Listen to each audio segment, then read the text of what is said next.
It started the day Ed Harlan came out of the woods alone. We all knew Ed and his buddies used to hunt out of season, but it kept the deer population under control, so no one in our small town cared to report him over it. They were subtle about it too. Always went out real early in the morning and never came out until after dark. Out of sight, out of mind. So when Ed came walking down Main Street in broad daylight, still dressed in his hunting gear with his rifle over his shoulder, everyone stopped and stared. He didn't say a word to anyone. He just walked right into Abe Halsey's little juke joint on the corner of Washington and Main, set his rifle down on the bar, and ordered a bottle of whiskey. Abe was nervous, but he never was one to refuse a customer. Not long after, our town's sheriff calmly pulled up a stool next to him and asked if he was okay. But Ed wasn't okay. In fact, Ed was never okay again.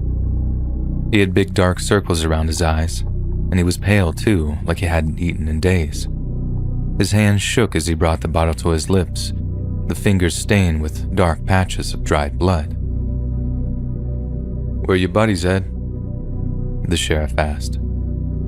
Ed leaned over to him, and with the sour stench of whiskey on his breath, he whispered, "The woods took 'em."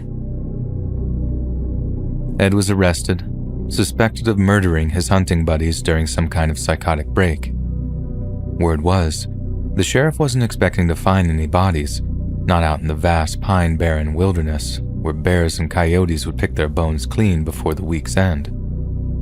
The scandal rocked our one-stop light Arkansas town. One road in, one road out. The rest was just trees. Worst it ever got around there was the occasional DUI or domestic dispute. But there we were, a straight-up triple homicide, and folks were justifiably horrified by it. Ed was normally so warm and friendly too. Sure, he flouted the odd hunting restriction, but he was a good man, a family man. How he could do such an awful thing to his own friends, it had to be a terrible misunderstanding or accident, maybe even some kind of animal attack. But people in small towns talk, and rarely is their gossip good-natured. There were whispers of Ed's drinking habits, of the temper he hid behind his kindly smile. Those woods could be a dark place sometimes. Maybe that darkness just got the better of him one day. The next day, the sheriff went out into the woods with a handful of deputies and some cadaver dogs, hoping to find some clue to the fate of the missing hunters.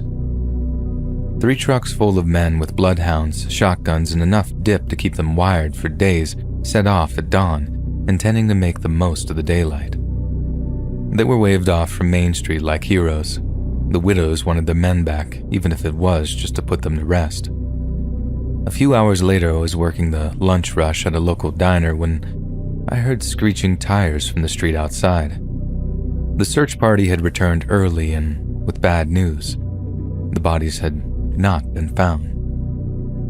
The sheriff batted away questions from journalists and anxious townsfolk alike, explaining that he'd be in touch with his superiors over at the county and that they'd send additional deputies down to provide assistance.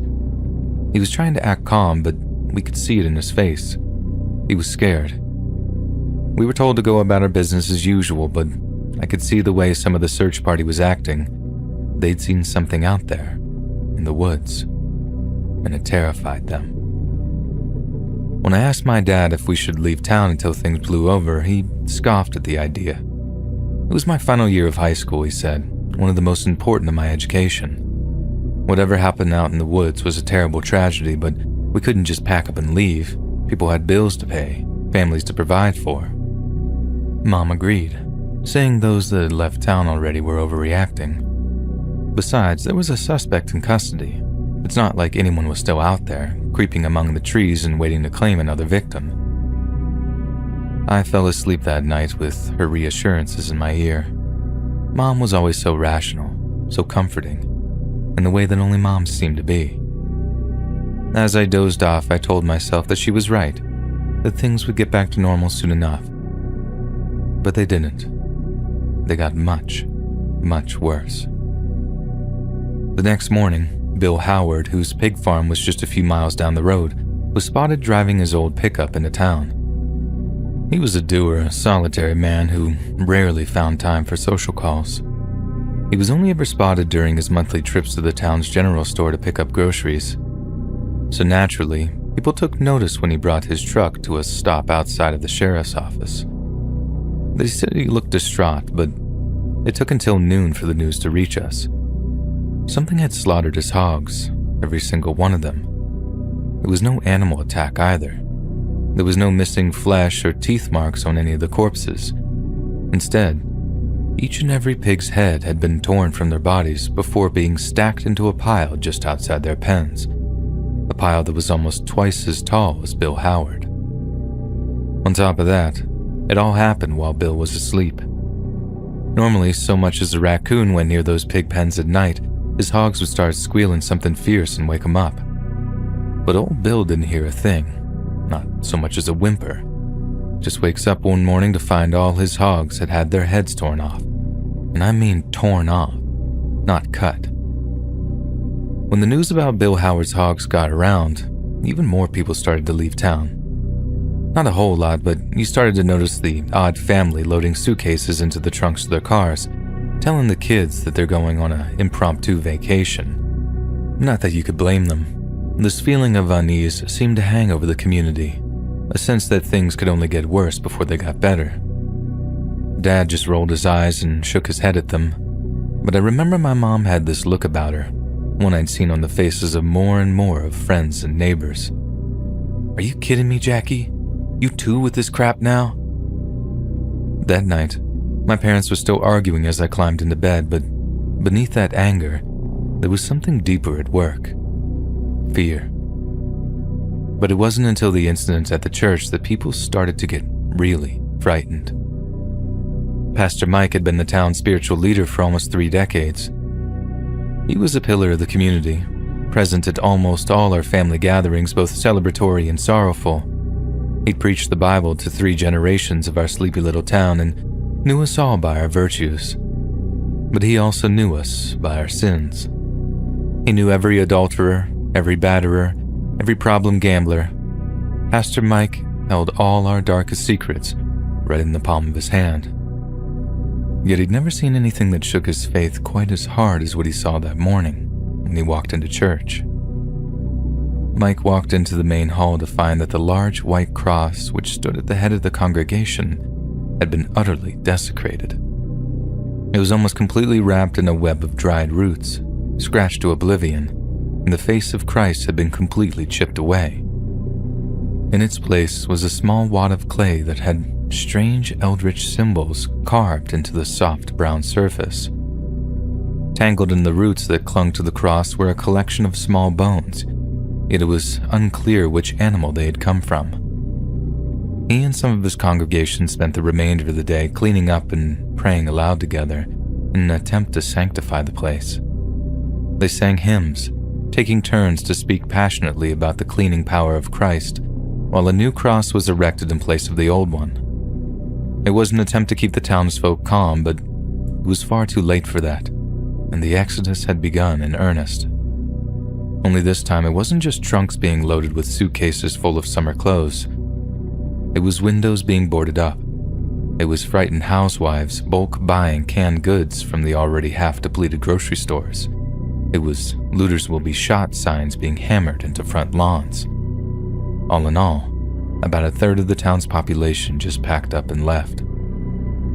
Bunch of superstitious rubes, my dad sneered. Whoever messed with the church is just some punk with an overactive imagination. While this town still has a sheriff and this house still has a shotgun in it, we're not going anywhere. So, we didn't. And we paid for it. A few days later, my parents and I were sat at our kitchen table having dinner together. The mood in the house had become increasingly tense as the days passed. Mom and Dad had been arguing a lot more, so neither of them talked as I pushed the last of my green beans around the plate. It was a perfect silence, one that made the sound of the gunshot from our neighbor's yard all the more dreadful. "Upstairs, everyone now!" my dad yelled, following us up to take a small .38 revolver from a Digilock safe. "Steve, don't!" Mom begged him not to go back downstairs, but he did. He said he had to.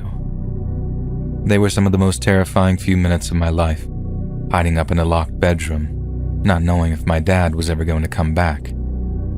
It took a full 15 minutes or so before we finally got the all clear, and I've never been so relieved to hear his voice. We went downstairs to see my dad talking with one of the neighbors. The neighbor had tears in his eyes as he told us how their toddler had been playing with their 4-year-old Labrador in the backyard when the dog began to growl. He watched in absolute horror as the thing began to twitch and shake, making sounds they'd never heard before, noises no dog should ever make. My neighbor had already grabbed his shotgun by the time the dog had lunged for his kid, and that they'd cried something awful while they dug a grave for the thing in the backyard. But when he spoke next, the look of sadness left his eyes and was replaced by something different. In a low voice, he told us he was no veterinarian, but he knew what the insides of an animal were supposed to look like. He cut that old Labrador almost in two with 2 blasts of his buckshot, but when he saw what was inside of it, it looked all wrong. It looked sick. Dad went over to help bury the dog. We figured he'd be gone for a while, but he returned in minutes. "The neighbors are staying here tonight," he said. Okay. Mom's nerves were fried at this point, but she kept a brave face. "But what happened over there? Did you help bury the dog?" "Threw a tarp over it. No one's touching that thing. We're disinfecting the whole lot, and we're calling the sheriff." As he spoke, I realized I'd never seen that kind of look on my dad's face.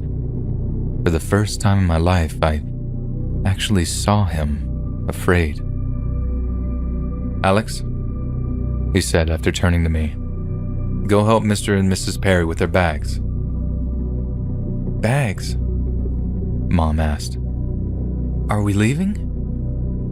"Maybe I need to talk to Mr. Perry first, but I'm coming around to the idea." "Oh, thank God." As I began to make my way out front to help the neighbors with their things, Dad stopped me. "I mean it, boy. Don't go near that tarp in their backyard." "What the hell happened, Dad? What did you see?" I asked him.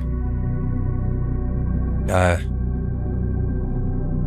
don't know," he said, shaking his head.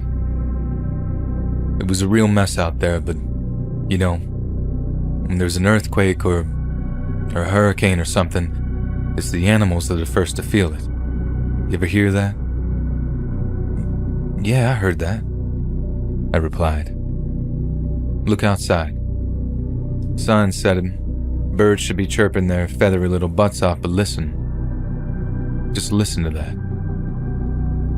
It was deathly quiet. I haven't heard a note of birdsong all goddamn day. "What are you saying, Dad?" I asked. "I'm saying," he sighed. "I'm saying pack a bag, just in case." As the sun began to dip below the horizon, we helped the neighbors get settled into our spare bedroom. Kate and David had only moved into the neighborhood around 6 months prior, along with their 3-year-old daughter. After putting their kid to bed, Mom poured them glass after glass of white wine, soothing their nerves after such a harrowing ordeal. But the conversation didn't remain trivial. Talk soon turned to what had been happening in town over the past few weeks. "We moved out here because we heard it was quiet," Kate said. "If you can believe that." "The murders out in the woods didn't bother us too much. I know that sounds kind of cynical. It's just, we used to live in Little Rock," David explained. "But the whole thing with the pig farm and what happened over at the church, who the hell would do something like that?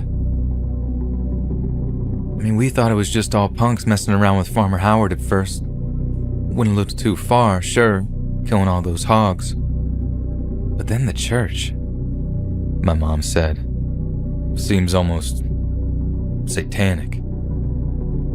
"David, don't go saying those things," Kate gently scolded her husband, a sliver of fear in her voice. "I know, I'm sorry. Maybe this is a little melodramatic," he replied. "But somehow, the murders, the hogs, the church, it all seems somehow connected." Mom finished. Suddenly in walked my dad, cell phone in hand. "All right, just got off the phone with the sheriff. Told him about your dog," he said, a somber tone to his voice. "And?" "Said he'd stop by in the morning with the forest ranger to take care of it." "Did you ask him about leaving town, honey?" "About that," he began as we listened intently. "He said he didn't think it had come to that just yet. They're still waiting on those extra deputies to help out, but I asked him if he'd been in touch with any of the families that have already left. He was real cagey on it. When I pressed him, he said he might have missed a call or two from them, but I don't think he's heard back from any of them."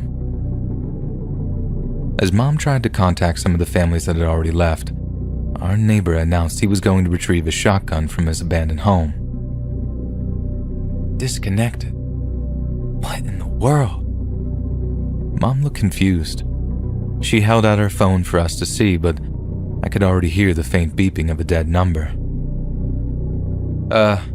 Guys, you should come hear this," the neighbor called out anxiously from the open front door to our house.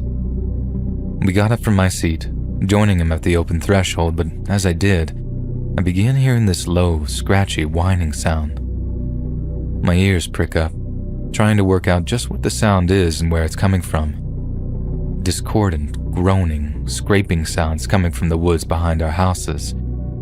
It was the sound of some ragged old bow being dragged across rusty, tuneless strings. It was the sound of a violin. "What in the world?" Get in the house," Dad murmured. "But Dad, get back in the goddamn house, Alex," he growled. "Right now." We were already filing back indoors by the time he had his revolver drawn, pointing it into the darkness as we headed back to safety. For hours and hours, the violin kept droning on. The mothers and children, myself included, made our way upstairs to try to get some rest, while the men stayed downstairs in the TV room, their firearms within arm's reach. But as much as we tried, sleep was almost impossible. No matter what, we could all still seem to hear that wretched screeching, echoing through the trees outside. Yet, somehow, some way, I must have drifted off to sleep, because the next thing I remember was my dad shaking me awake. Alex, wake up!" Through tired, fuzzy eyes, I could see bright, red light spilling into the room. "Don't make a sound. But you gotta get up for me, buddy." I sat up with a jolt, throwing on my chucks before following Dad downstairs. "Where the hell is that red light coming from?" He thrust something at me before I could finish. It was the wooden bat I'd played Little League with. "Take this." But why?" I asked. His reply made my blood run cold. "Something's outside." According to Dad, he and Dave were still keeping watch when the sound of the violin finally stopped. But no sooner than it had, the entire house was bathed in that hideous red glow. That's when they'd heard it, shuffling around in the grass outside, and I heard it too. As the three of us stood there, silent as the grave, we could hear whatever it was out there creeping around the edge of the house. Slowly but surely, it lumbered its way around to the front yard. "Do we say something?"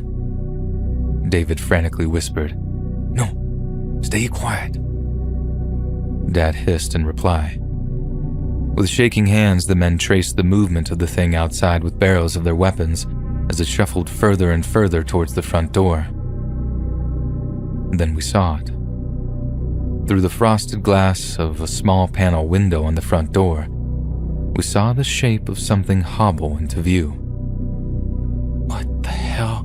Who is that?" I remember saying out loud. Dave? Dad hissed. Rack the shotgun. What? Rack the goddamn shotgun! Loud! The neighbor did so, the satisfying mechanical chick-chuck, like a roar in the horrid sanguine glow. We're locked and loaded in here, Dad barked, aiming his revolver at the doorframe. Now get off my property before somebody gets hurt. On the other side of the door, the shape appeared to cock its head. Alex, call the sheriff, Dad said, trying to sound as calm as possible. I pulled my phone out, hammering 911 into the touchscreen. The line was busy. I hung up and tried again. Still busy. Dad, I can't get through. Try mine, he said, tossing me the phone from his pocket. It's got his cell. I frantically searched the phone's contacts before finding the number, bringing the handset to my ear as it dialed. The number you have dialed is not in service. Please hang up. Damn it! My hushed curse was all the indication Dad needed. Just try it again, boy. Take your time. I did, but over the looping metallic tone, I heard something that made me about jump out of my skin. Smash. The shape outside was pounding on the door. Oh, God! Our neighbor whimpered, the shotgun trembling in his grip. You break in here and we will shoot you! Dad barked. Another smash against the door. Okay, David, Dad said, his voice trembling as he tried to remain composed. If they break in here, you shoot until they're not moving anymore, you got it? I got it! Smash. The sanguine glow outside seemed to grow in intensity for a moment, almost buzzing for a moment as the hammering reached its peak. The door was shaking with every impact now, like it might crumble away at any moment, and through the din, we could hear our neighbor's infant girl wailing in distress. Get the hell away from the door or we shoot! Dad barked as the shape on the other side hurled itself against the door. And suddenly, it stopped. The battering ceased as the red glow faded into darkness. We all stood there for a few moments in the pitch darkness, wondering if it was really over, the only sound being the wails of the baby upstairs. Where did it go? The neighbor finally whispered. I don't know, Dad replied.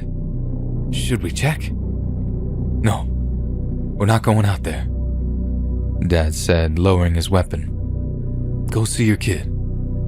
I'll keep watch down here with the boy. We watched as a very shaken David placed his shotgun on the TV room's coffee table before heading upstairs to console his crying child. Here, Dad said solemnly. Give me a hand with this couch. As we slid the large three-seater up against the front door, I asked my dad what he thought was going on. Look, I don't know exactly, but the cops are going to catch whoever's doing it. Everything is going to be fine, Alex. But for whatever reason, things aren't safe here right now. Then what are we going to do? I asked. We can't do anything without daylight, he replied. I could go talk to the sheriff in the morning, but something tells me a lot of other people are going to have the same idea. Want me to try his cell? Want me to try again? You could try. Don't expect an answer, though. I get the feeling we're not the only people to get a visit tonight. You should go upstairs and check on your mother. Maybe get some sleep if you can.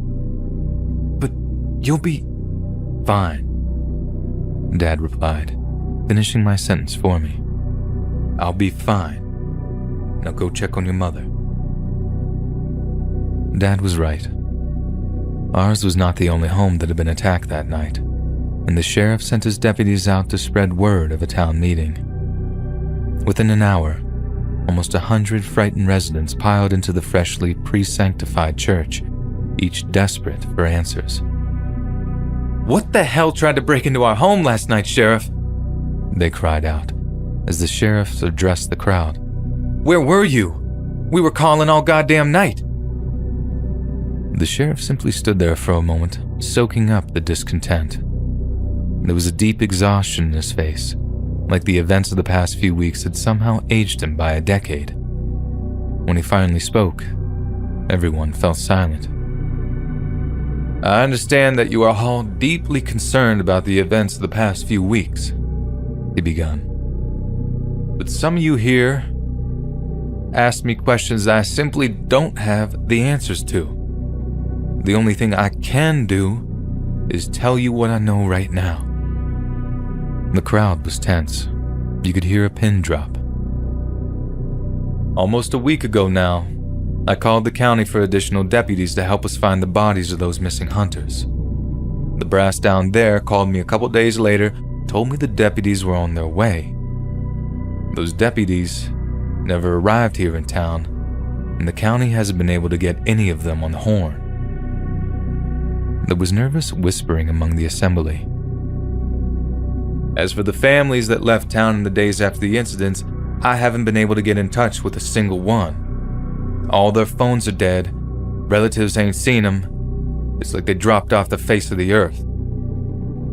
The nervous whispering swelled into frightened murmurs. "I don't know who's been harassing this town. I don't know who attacked your homes last night, and I'm sorry I wasn't there to do more." His voice grew shaky as he spoke. "But what I can do is offer to head up a voluntary mass evacuation, starting first thing tomorrow morning." "We can't wait that long, Sheriff," someone yelled. Pockets of panic began to bubble among the townsfolk. "Now, people, we've lasted this long. We can last one more night. As far as I know, no one was hurt last night, were they?" He looked around the room expectantly. "See? It could be whatever's doing this is just trying to scare us.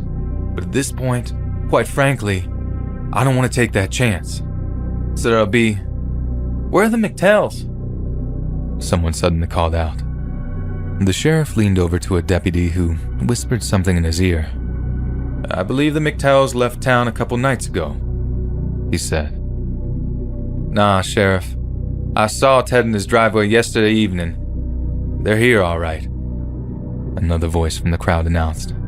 "Now, I called at their house this morning, I swear," said the baby-faced deputy, alarm creeping into his voice. "No one answered.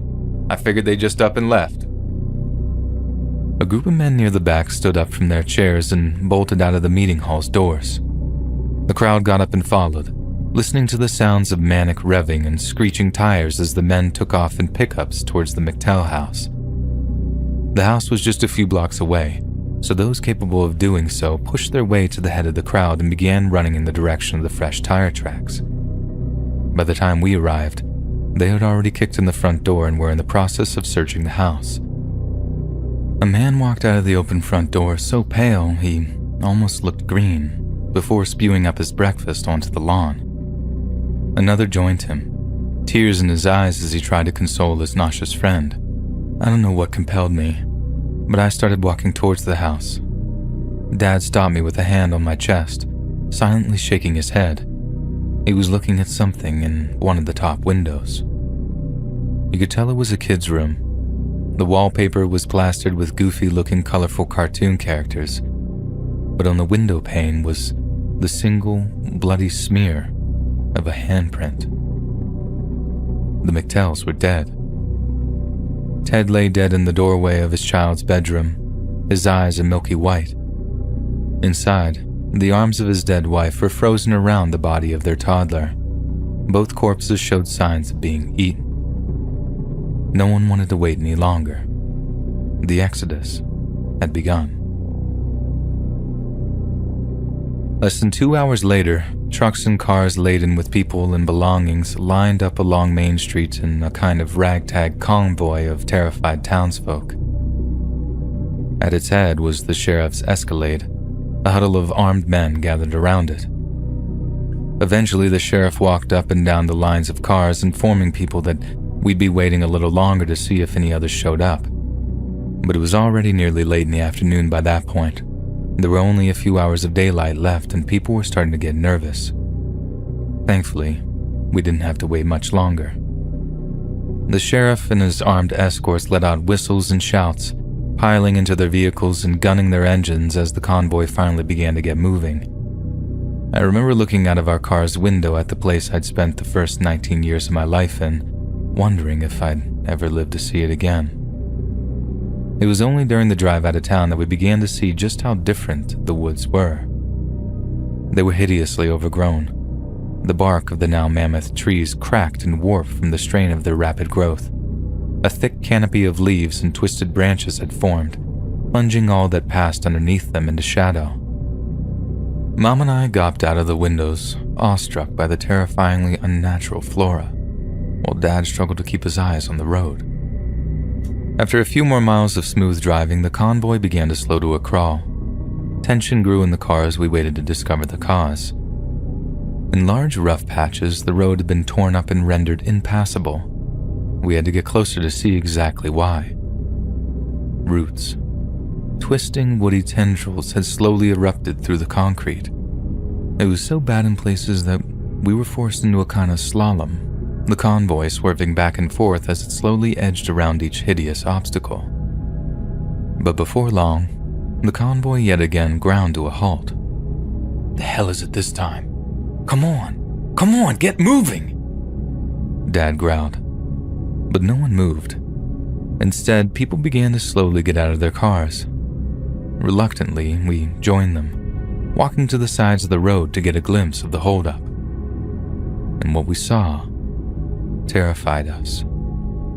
A long line of cars, just like ours, was lined up at something that, at first, made me think I was going crazy. It wasn't just roots that had eaten up the road. It was entire trees. Huge, fully grown trees had sprouted up through the tarmac, completely blocking our path. But that's not what scared me. That's not what had the other townsfolk crying and crossing themselves. It was the cars. They all belonged to people that had tried to leave town in the weeks before, and they were all abandoned. Jesus Christ. What happened to them? "Keep calm, people," the sheriff's voice echoed down the line. "We're gonna find ourselves a way through this." I watched one of the armed escorts produce a chainsaw from the back of his truck, the small, tinny engine growling as he started it up. Other men produced a variety of axes, knives, and hatchets, all before joining in the attempt to clear the road. No one asked how those trees could have sprouted up so quickly, or how a road that was clear just a few days ago was now completely impassable. Because the answer was that it was impossible. What was happening was impossible. "Oh my God, look!" Mom opened her mouth, pointing off towards the side of the road. She was looking at the base of one of the huge gnarled pine trees that towered above us. There, a black, festering fungus shimmered in the dim light. It was like nothing I had ever seen before, and it was moving. Consumed with morbid curiosity, my eyes were transfixed on the grotesque fungus. I didn't see when a man behind us hit the tarmac. There was a startled cry from the man's wife before bystanders rushed to his aid. As they kneeled around him, calling out his name, blood began to pool beneath his head. Something had fractured the back of his skull. Then, we saw them. They tore through the trees either side of us, ashen bodies with horns sprouting through matted hair, howling as they charged. Anyone with a firearm immediately opened up when the gray horde stampeding towards us. But they were fast, and they were many. In an instant, they were on us. Clawed limbs punctured organs, while teeth, black from rot, ripped away flesh from bone. People began to panic, jumping back into their cars trying to escape. But it was no good. The way back was blocked by other vehicles. Cars and trucks smashed into each other, crushing the bodies of the dead and dying alike.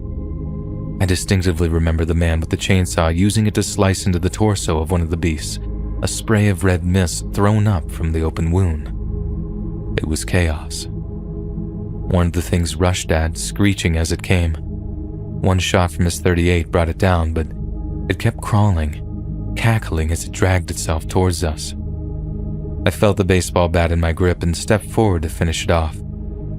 Over and over and over again, I brought the bat down on that thing's head with all my might, and by the time Dad stopped me, the fighting had ceased. My arms were covered with flecks of blood, the corpse of the thing beneath me twitching uncontrollably, but there would be no respite.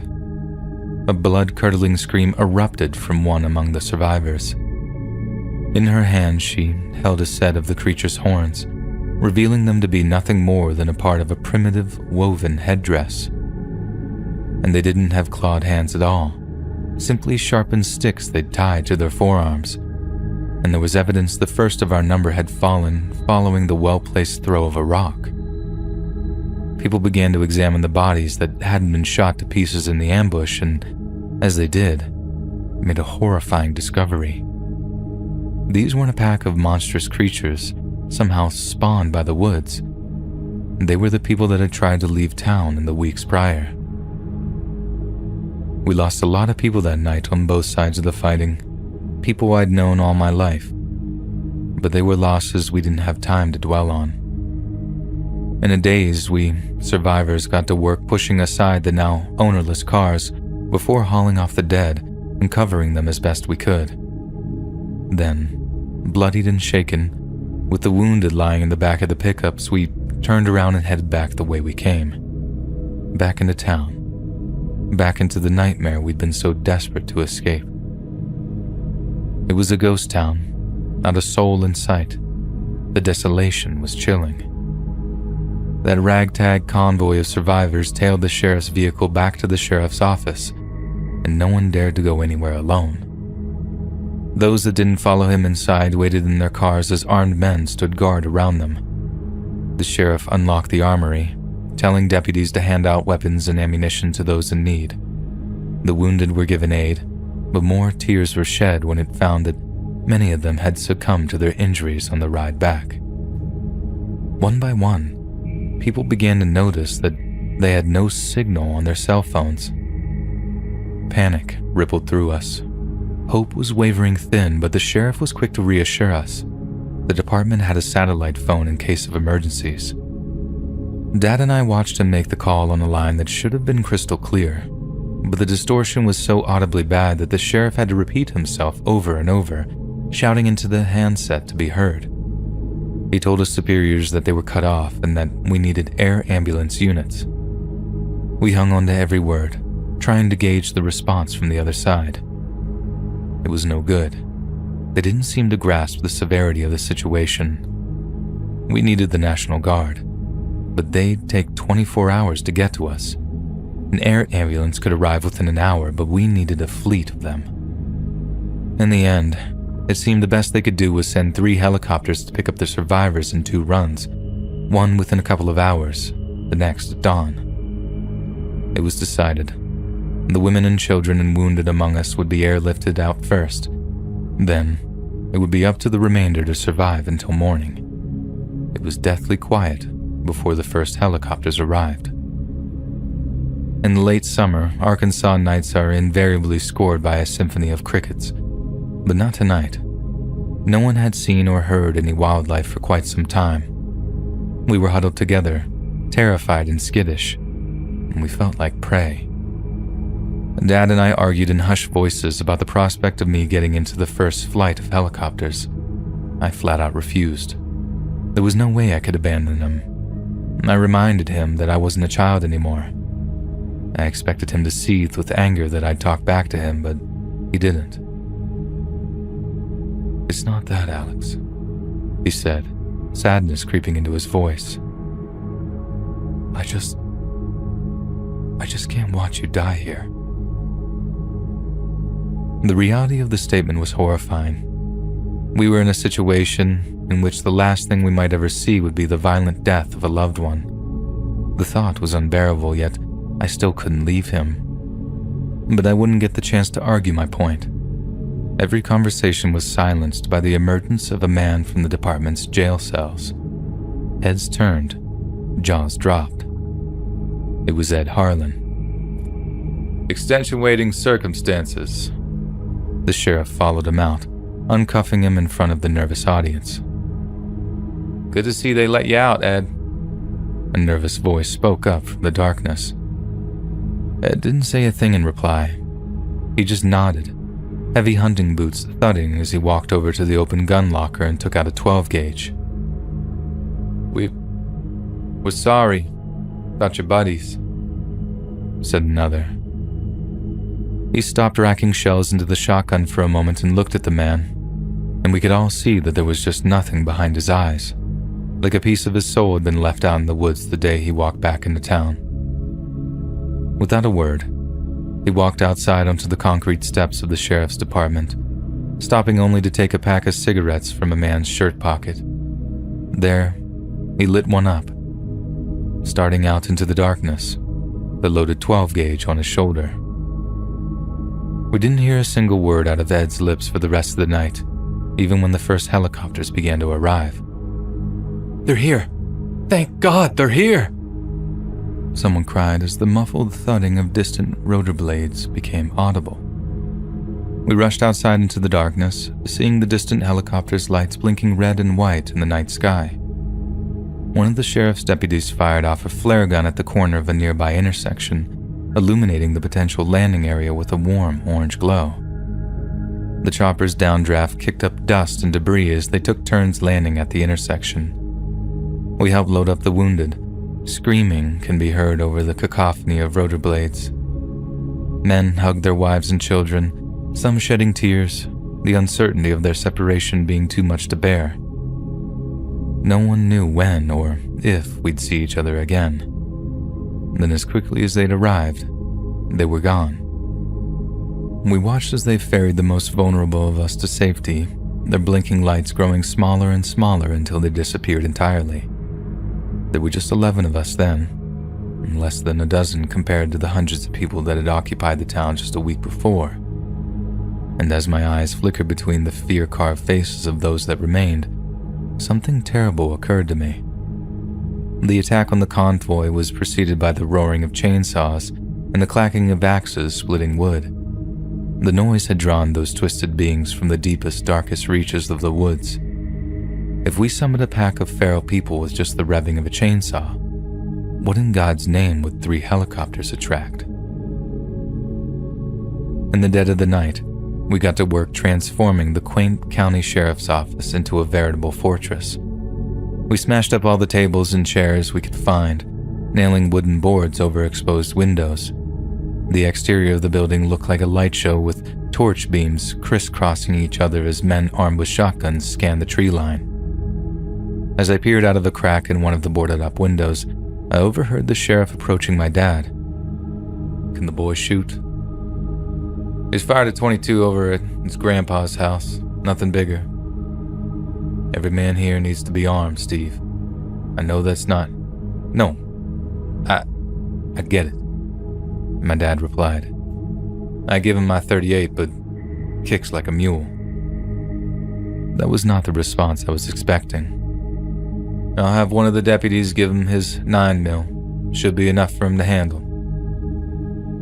I should have been proud that my dad thought that I was ready for that kind of responsibility, that in a time of crisis I was trusted enough to help. Yet it did nothing but terrify me.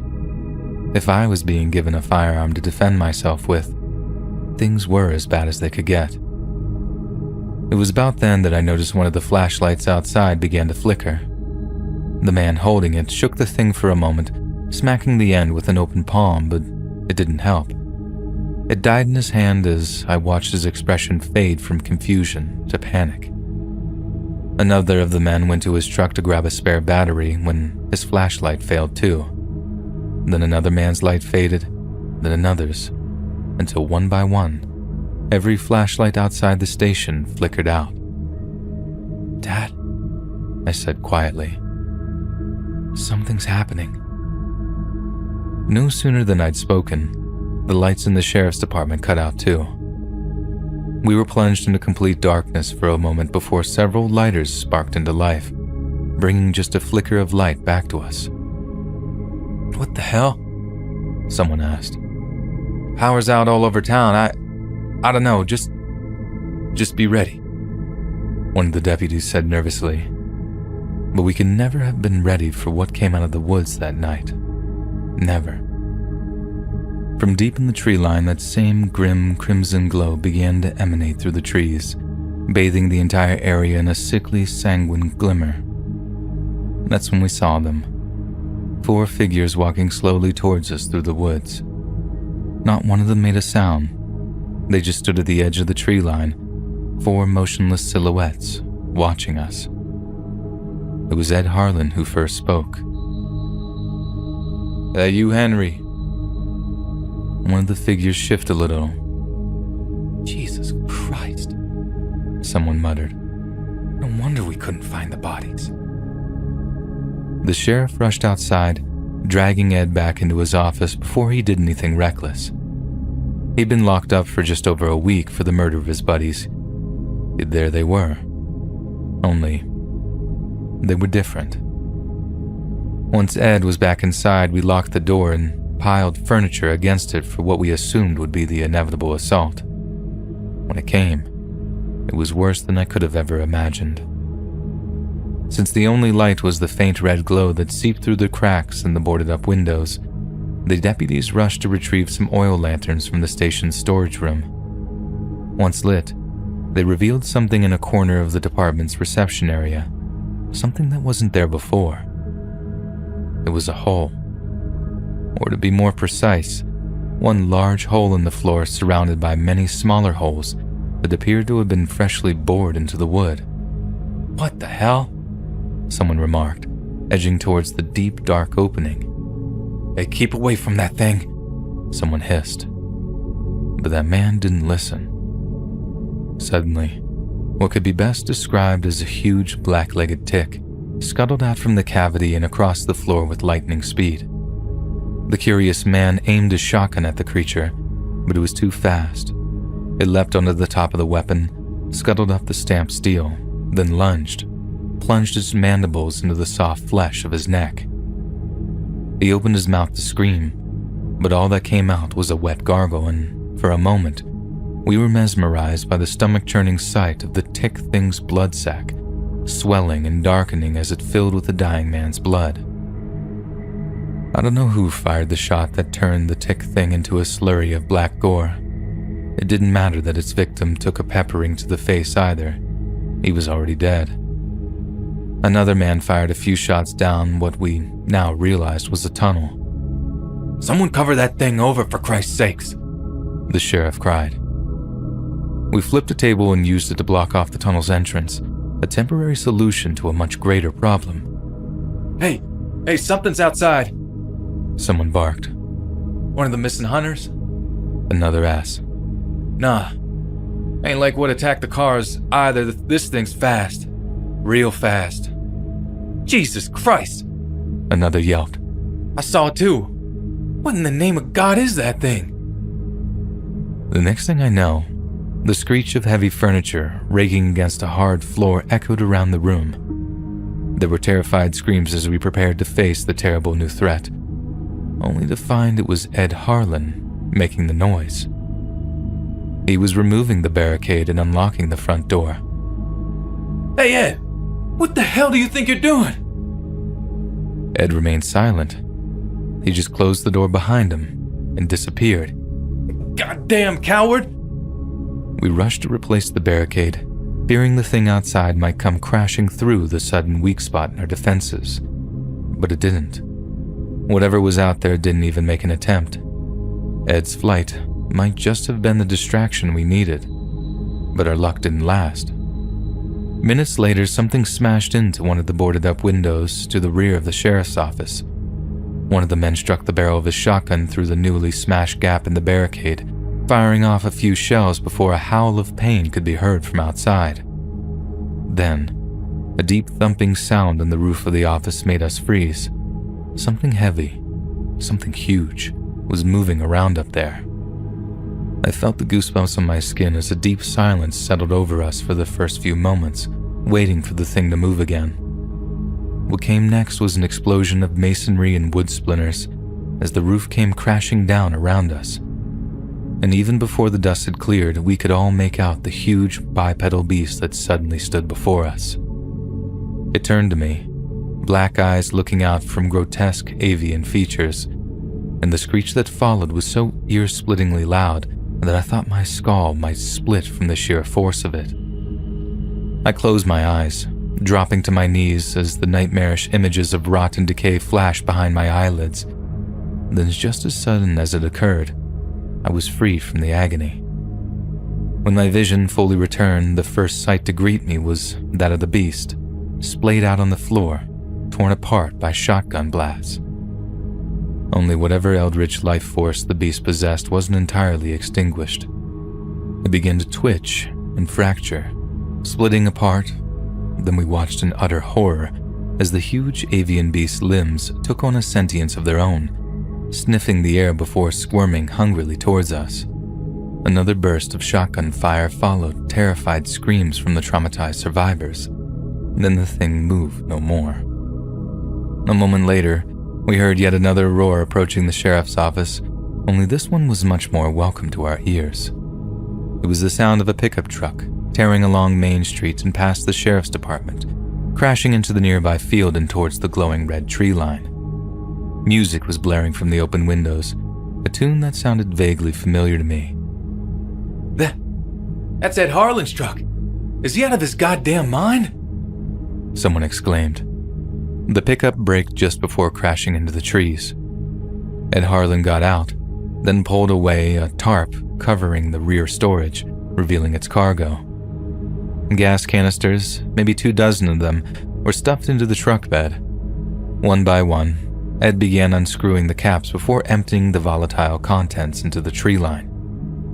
Jesus Christ, if he sets that fire before rescue arrives, the choppers won't be able to land for the smoke. Goddamn idiot. One of the deputies barked. No one moved to stop him. We just watched as he repeated the process time and time again until we could smell the stench of gasoline on the breeze. It was the single longest night of my life. But death would be a small mercy compared to the fate of those that attacked us at the roadblock of twisted tree trunks. Yet just as the last dregs of hope were being burned up by the horror of what faced us, the thudding of distant rotor blades could suddenly be heard. They had finally come back for us. It was almost over. Weapons at the ready, we rushed out of the sheriff's office, the helicopter's spotlights lighting up the nearby intersection as they prepared to land. We could see things moving in the shadows all around us, hungry for one last chance to strike. Men were still firing at nightmarish shapes around us when the choppers touched down, still popping off shots as we piled into their cavernous bellies, traumatized and exhausted. In the distance, I watched Ed Harlan splashing the last of his gasoline amongst the trees as the same 4 figures reappeared next to him. Ed stopped, staring at them for a moment. Then, as the helicopter I was on took off and rose up into the night sky, the woods below me burst into flames. As a huge fireball rose up among the treetops, the flames spread with terrifying speed, engulfing Ed Harlan and his 4 missing hunting buddies. The conflagration swallowed up the dry foliage, spilling through the pines until it scorched and ignited some of the buildings on the edge of town. Tree after tree was consumed by the inferno, and as we watched them burn, I swear I could hear the woods scream. Tears streaked my solemn stare as I watched everything I've ever known turn to ashes before my eyes. And it was only then that I realized what song was blaring from the stereo system of Ed's battered old pickup truck. It was an old Hank Williams tune. I'll gas up my hot rod stoker. We'll get hotter than a poker. You'll be broke, but I'll be broker. Tonight we're setting the woods on fire.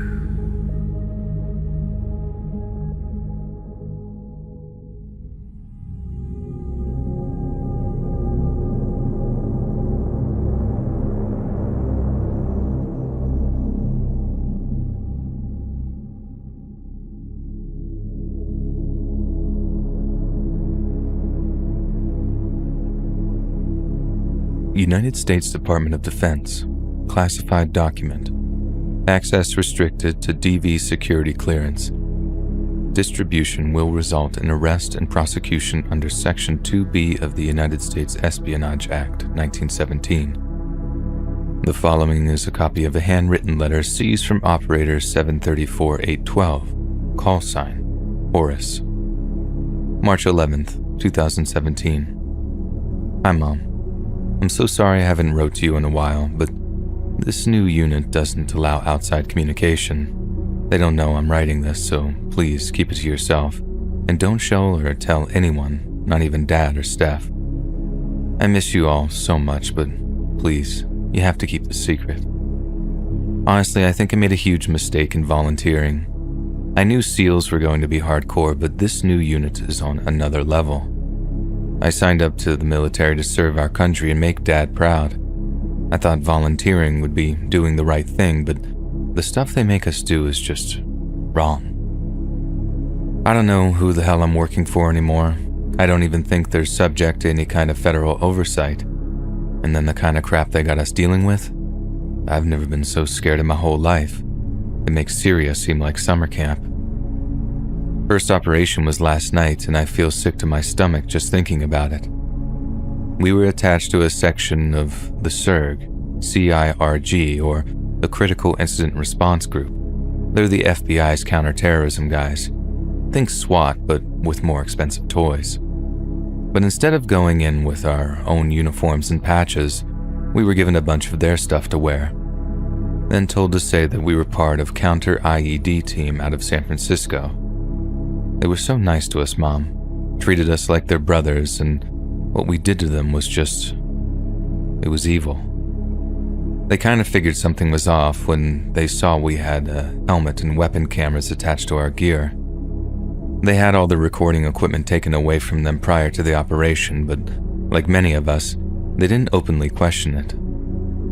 Ours not to reason why, ours but to do and die, one of them said. Told us it was from a poem, but I don't know which one. The CIRG guys thought that we were there to handle any explosive materials found on site, but in reality, our orders were to observe and contain. I didn't really know what this meant at first. The only other thing we were told is that anyone declared hostile was to be immediately eliminated. I thought that might mean any bad guys we found at the scene, but Mom, we were the bad guys. I don't know exactly where the op took place. All I know is that we flew out of SeaTac up in Washington, then landed near some old cabin in the sticks. The CIRG team was waiting for us there, and not long after we landed, we moved on the cabin. The cordon around it was almost half a mile in every direction, and I figured this was to fool the CIRG guys into thinking there were some legit explosives on site. But now I know that cordon was there for a damn good reason. They didn't want anyone else to get infected by what was inside. I don't know exactly how they guaranteed we wouldn't be infected.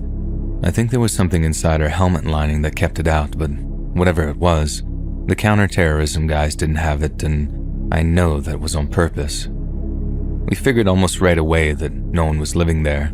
There were no signs of habitation whatsoever. But they still had us clearing the place like there could be bad guys around every corner. We were ordered to take it nice and slow, like old school, methodical room clearing, kind of like back in SEAL training. But that wasn't because Command wanted to minimize casualties. They wanted the CIRG guys in the cabin for as long as it took for it to infect one of them. At first, the place looked like any other cabin in the woods. Open plan stove and cooking area, bunks in one room, butcher's table and meat grinder in another. All looked totally normal. But then it came to clearing the root cellar, and that's when things got real scary. Whoever dug the place out had it pretty spacious, but there were no storage spaces whatsoever. Everything was bare except for a few supports to keep it from collapsing, everything except the cellar floor. Someone had laid down some partial wooden flooring in the shape of a big triangle. It was thick too, jammed down into the dirt so tight that it looked like someone had dug it out instead of fixing it into the earth somehow. Only when we got closer did we start to see all the symbols on it. It was a real piece of work, like someone must have spent days, maybe even weeks, carving all that stuff into it. I've never seen anything like it before, not even in the language school we got sent to for about a month to be able to recognize Arabic and Cyrillic and all those other kinds of letters. One of the Sir guys said it looked like something a crazy person would make. No rhyme or reason to it at all. But to me it looked deliberate, very deliberate, like someone had taken painstaking steps to ensure each one was perfect. Then, for the first time since we landed, me and the other operator heard the voice of our commanding officer speaking into our earpieces. He told us to focus our weapon cams on the triangle and to not move them away until we were told.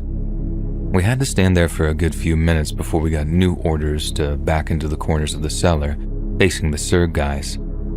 They, on the other hand, were told to just stand by to await further orders. We could hear everything they could, but they couldn't hear everything we could. A few minutes went by and the Surg guys are just milling around, shooting the breeze, wondering out loud how long they'd have to stay down in that cold, damp cellar before the op came to a close. Guys like us are used to waiting, Mom. You know that. All Dad ever talks about when he brings up the golf is the whole hurry up and wait thing. Wait orders are basically no orders, and that's when that killer boredom sets in. But me and the other operator were told to observe and not take our helmet cams off the Surg guys. I had a feeling something was going to happen with them, I just didn't know what. But when it did finally happen, I swear to Jesus, Mom, I've never seen anything so terrifying in my entire life. All the Surg guys were talking among themselves, discussing family stuff, using each other's kids' names and stuff. And then all of a sudden, one of them stopped talking while in the middle of a sentence, and we all knew something was wrong. The guy was all talkative and animated 1 second, and then the next, he was silent. He'd been saying something about how one of his kids was always unscrewing nuts and bolts around the house, how he was shaping up to be a regular handyman. He was miming the motion of little hands picking at a bolt, trying to unscrew it, then he suddenly started stumbling over one particular word, saying it 3 or 4 times over before his arms just dropped to his sides. That's why I noticed that he happened to have been standing almost right in the middle of that wooden triangle, the one with all that weird-looking symbols on it. Lit up only by the flashlights we had on their helmets and weapons, the Surg guy started twitching, real subtly at first, but then the twitches got more and more violent. Then he started talking again, only everything that came out of his mouth sounded like complete gibberish. Only it wasn't just gibberish. It was incomprehensible, all right, but just like the symbols on that big wooden triangle, it was like purposeful.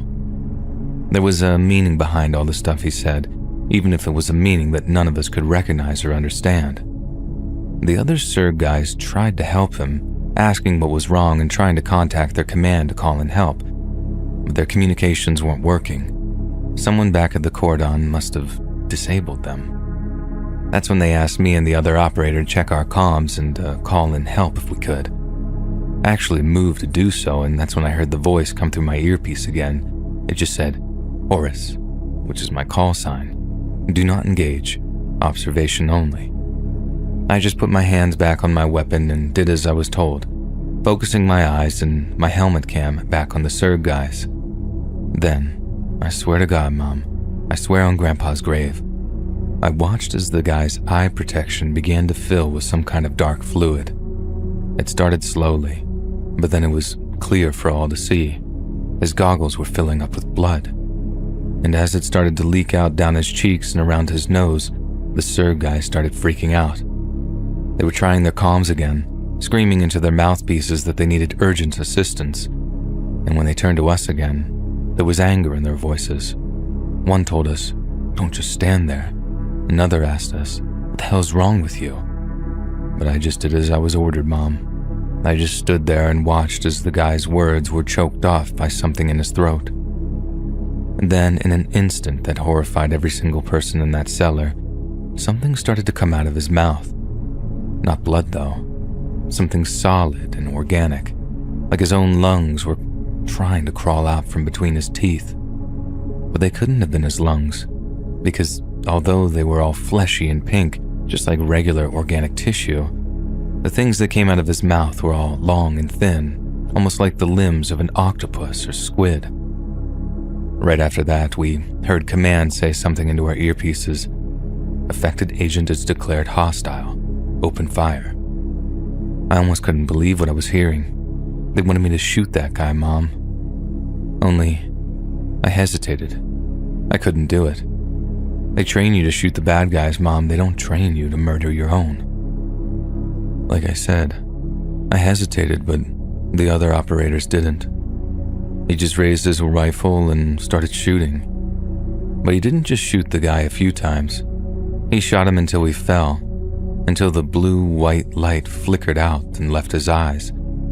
Then he carried on firing into the guy's head and neck as he lay in the dirt, and he kept shooting until there was barely anything left.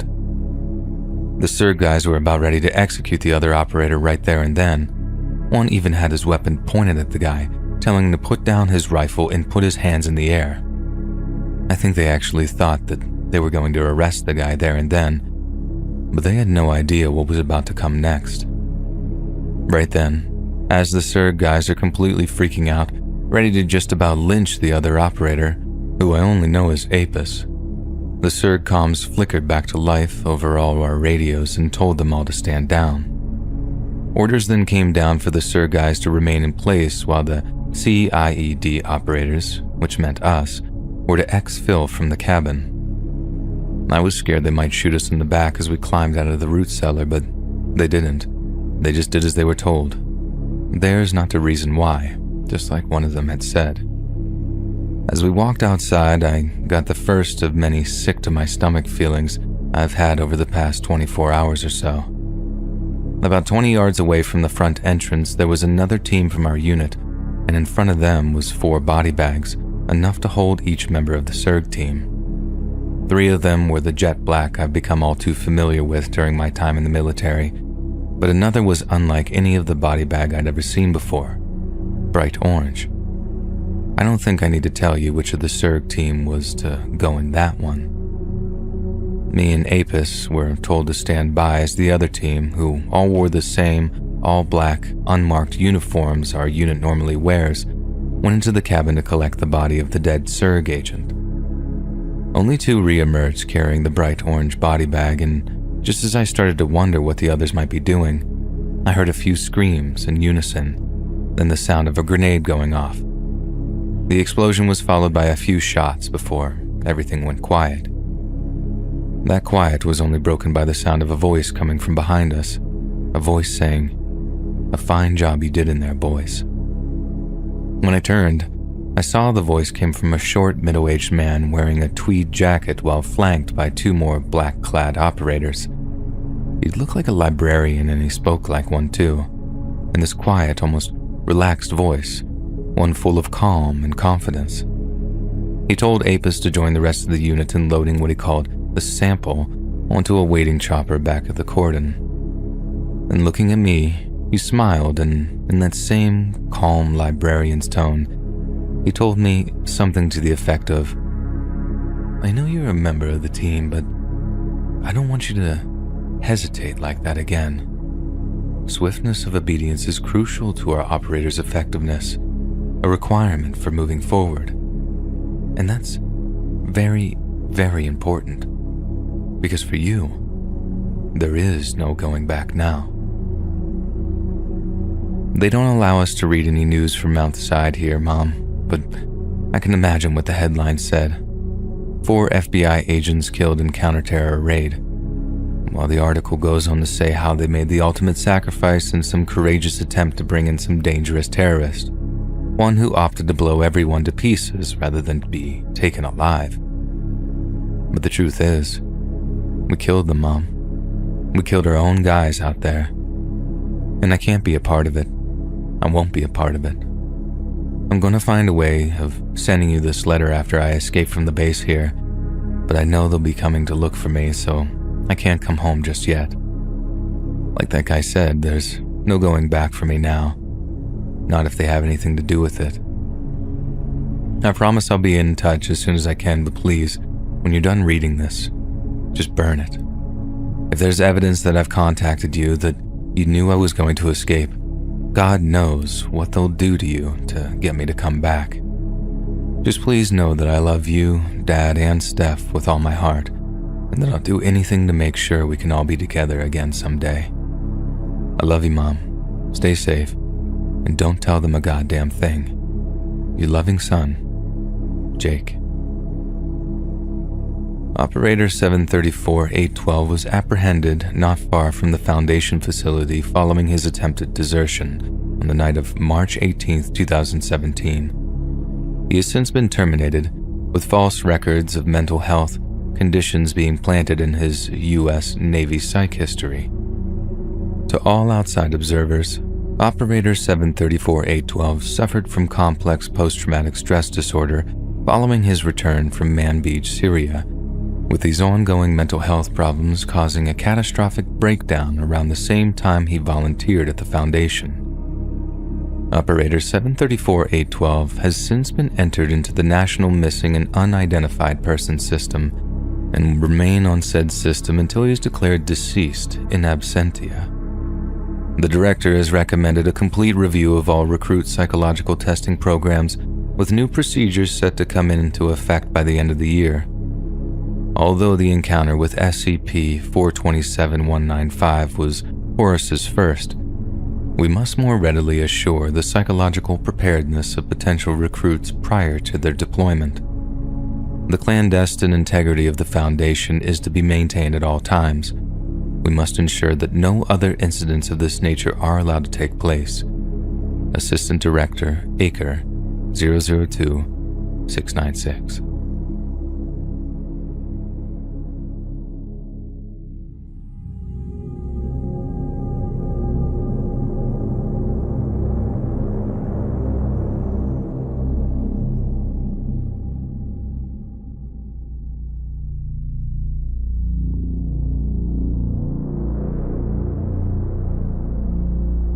I remember it like it was yesterday, the day we heard a soft, high-pitched sound coming from the bedroom closet where our water heater was kept. It must have been just after 6 a.m. and I had to go to work that morning, so the fact that I'd been woken up and was about to lose sleep over a faulty water heater did not put me in the best of moods. Me waking up must have awakened David too. That, or he heard the same noise that I did. Either way, he groggily asked me what the matter was. Water heater's making weird noises, I remember telling him. Can you go look? Sounds selfish of me, I know, but that day was one of his days off. Loss of sleep on his part would be a minor inconvenience. Loss of sleep on my part would be a real pain in the ass. He just grunted, rolled out of bed, then trudged over towards the closet to take a look. But then, as soon as he opened up the closet door, and I got to hearing those high-pitched noises clearer, I knew it wasn't the heater on the fritz.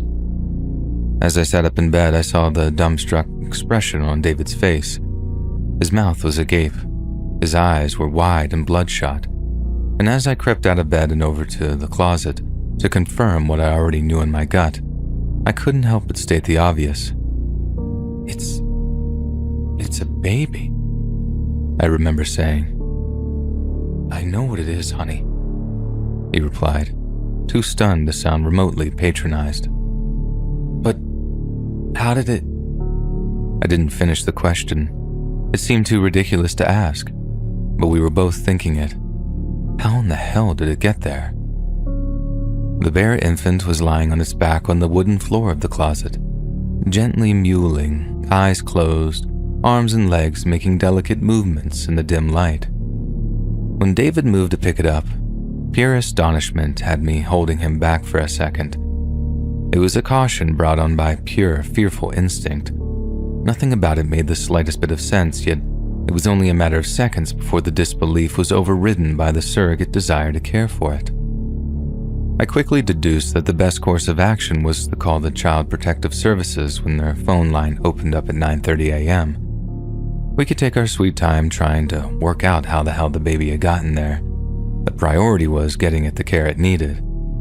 Only thing was, I was due into work at 9, so I'd have to leave David to deal with it, then check up on him during my lunch break. It felt almost wrong to leave him alone with that kind of responsibility, but I had to go to work that day. And besides, the idea of using "a baby just appeared in my closet" as an excuse to call out of work made me think my boss would either assume I was going crazy or think I was trying to insult their intelligence. Now at work, I couldn't sum up an ounce of focus, so I spent almost the entire morning texting David in search of updates. He called CPS around 9:30 and was kept on hold until like 9:45. The woman who answered his call thought it was some kind of prank at first, but once he'd assured her that he was for real, she took the same attitude as us.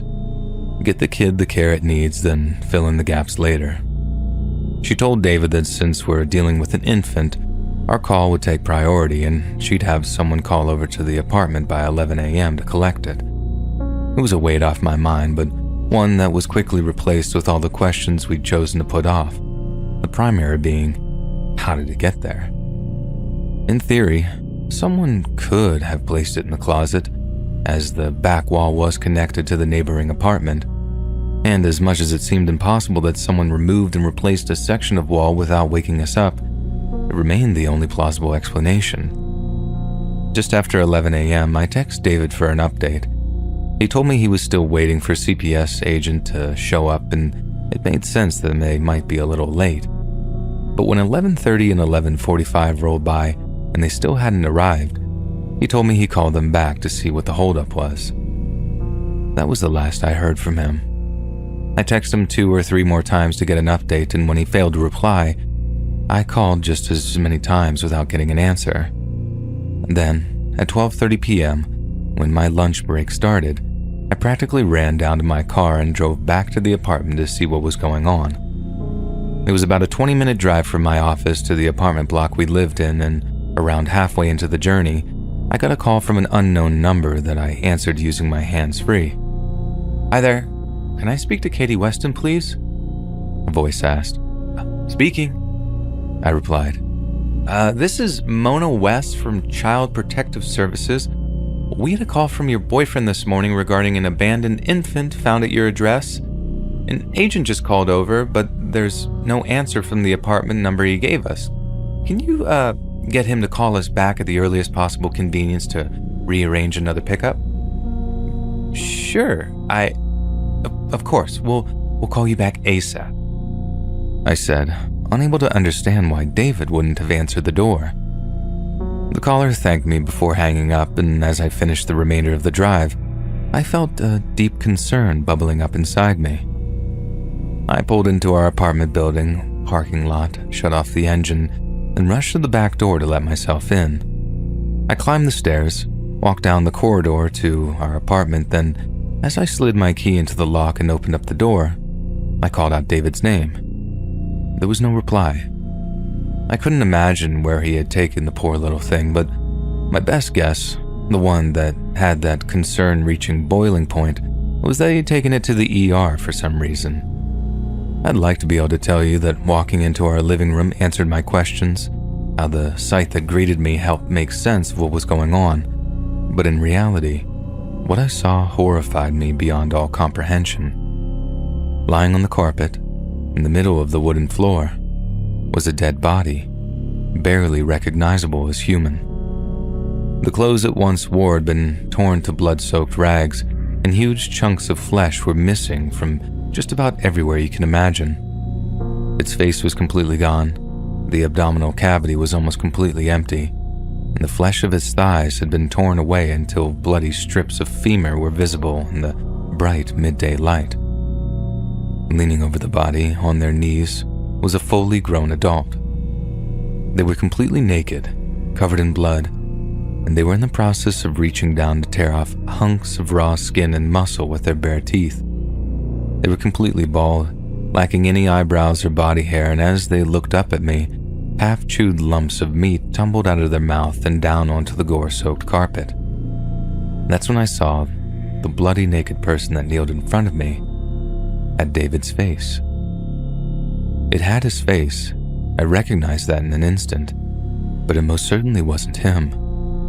He never would have spoke to me that way that thing did, because The only word out of its mouth was an infantile, hopeful, "Mama?" I was frozen in place for a few seconds, unable to move, unable to scream. It was like all the electrical signals in my body had just shut off for a moment, and no matter how hard my brain screamed for me to run, I just couldn't. The thing with David's face simply stared back at me, a sickeningly warm smile curling the corner of its half-open mouth as bloody drool began to pour off of its chin. It was only when it began to stand that my modal abilities returned to me, and in a blind panic, I bolted out of the apartment, down the stairs, and back out to my car. When my 911 call reached an operator, I knew I couldn't tell them what appeared to have happened. Instead, I just focused on what would actually make sense to them, telling the operator that there had been a murder at my apartment, but the killer was still there, and how I needed the cops to show up as soon as they were able. Then right in the middle of them taking my details, the call seemed to cut off entirely. For a second or two, there was nothing but dead air on the line. Then when it reconnected, the voice I heard was distorted, different, practically robotic. "Remain in your vehicle. When officers arrive, you will identify yourself, then await further instruction. Thank you for your cooperation." I knew something was wrong as soon as I'd heard that droning, robotic voice. I never heard anything like that during a 911 call before, but I was in no fit state to question anything. Whatever was going on up in my apartment was way beyond my control, and if someone, somewhere, had decided it was beyond the police's control too, then so be it. Within minutes, a large sliding door police van was screeching into the parking lot of my apartment building. As much as the officers that piled out of the center door looked like a SWAT team, there was nothing on their uniforms to denote it. As soon as they arrived, I got out of my car, walked over to them, and identifying myself just as I'd been instructed. Without a word, one of them took me by the arm and began forcefully dragging me over towards the van. I asked them what the hell they were doing, told them I wasn't a criminal, and that the murderer was up in my apartment. They didn't seem to listen or care, and just before they seated me in the van, they tied my wrists with a pair of black riot cuffs before blindfolding me. Not only that, but they put what I assumed were a pair of noise-canceling earmuffs on my head. If it had been any other kind of situation, I'd have kicked up much more of a stink, but given all the things that I'd just seen and heard, I had absolutely no mental capacity to anything but comply. Then as I felt the van begin to shift and tilt with movement, and I realized I was being driven somewhere, I began to shake and I began to weep. I still couldn't make sense of everything I'd seen, and although the thing in my apartment was wearing his face, I knew in my heart that David was dead. I'm not sure how long we drove for. It probably felt much longer than it actually was. But when I felt the vibrations of the van's engine finally cease, I was led deaf and blind for a prolonged period of time before being sat down in a hard plastic chair. When the blindfold and the earmuffs came off, I was sitting in what looked like a police interview room. Everything was gray, from the walls to the furniture to the dull simmer of the one-way glass to the side of me. Sat on the chair opposite was a man who reminded me of a high school history teacher. He wore a tweed jacket and a bow tie, with curly brown hair cresting a heavily receded hairline. When he spoke, his tone of voice was positively relaxing, something I actually welcomed at the time, since it kept me from descending into a full-on panic attack. But there was something behind that fatherly lilt, something threatening that I couldn't put my finger on until the threat was placed directly in front of me. "Hello, Katie," the man said with a warm smile on his face. "My name is Wendell. How you feeling today?" Under the circumstances, the question seemed like a sick joke. I just experienced a waking nightmare and coming face to face with a hellish parody of the man I loved, a man that was now dead. "Where am I?" was all I could think to ask. "Somewhere safe," the man replied, his smile widening to reveal a flash of yellowing teeth. "You're safe now. but I'm afraid I have some bad news for you. Bad news? I asked. But where's David? I'm sorry to be the one to have to tell you this, Katie, the man said, but David passed away this morning. I felt a lump returning in my throat, and as my eyes filled with tears, I nodded. I know, I saw that thing.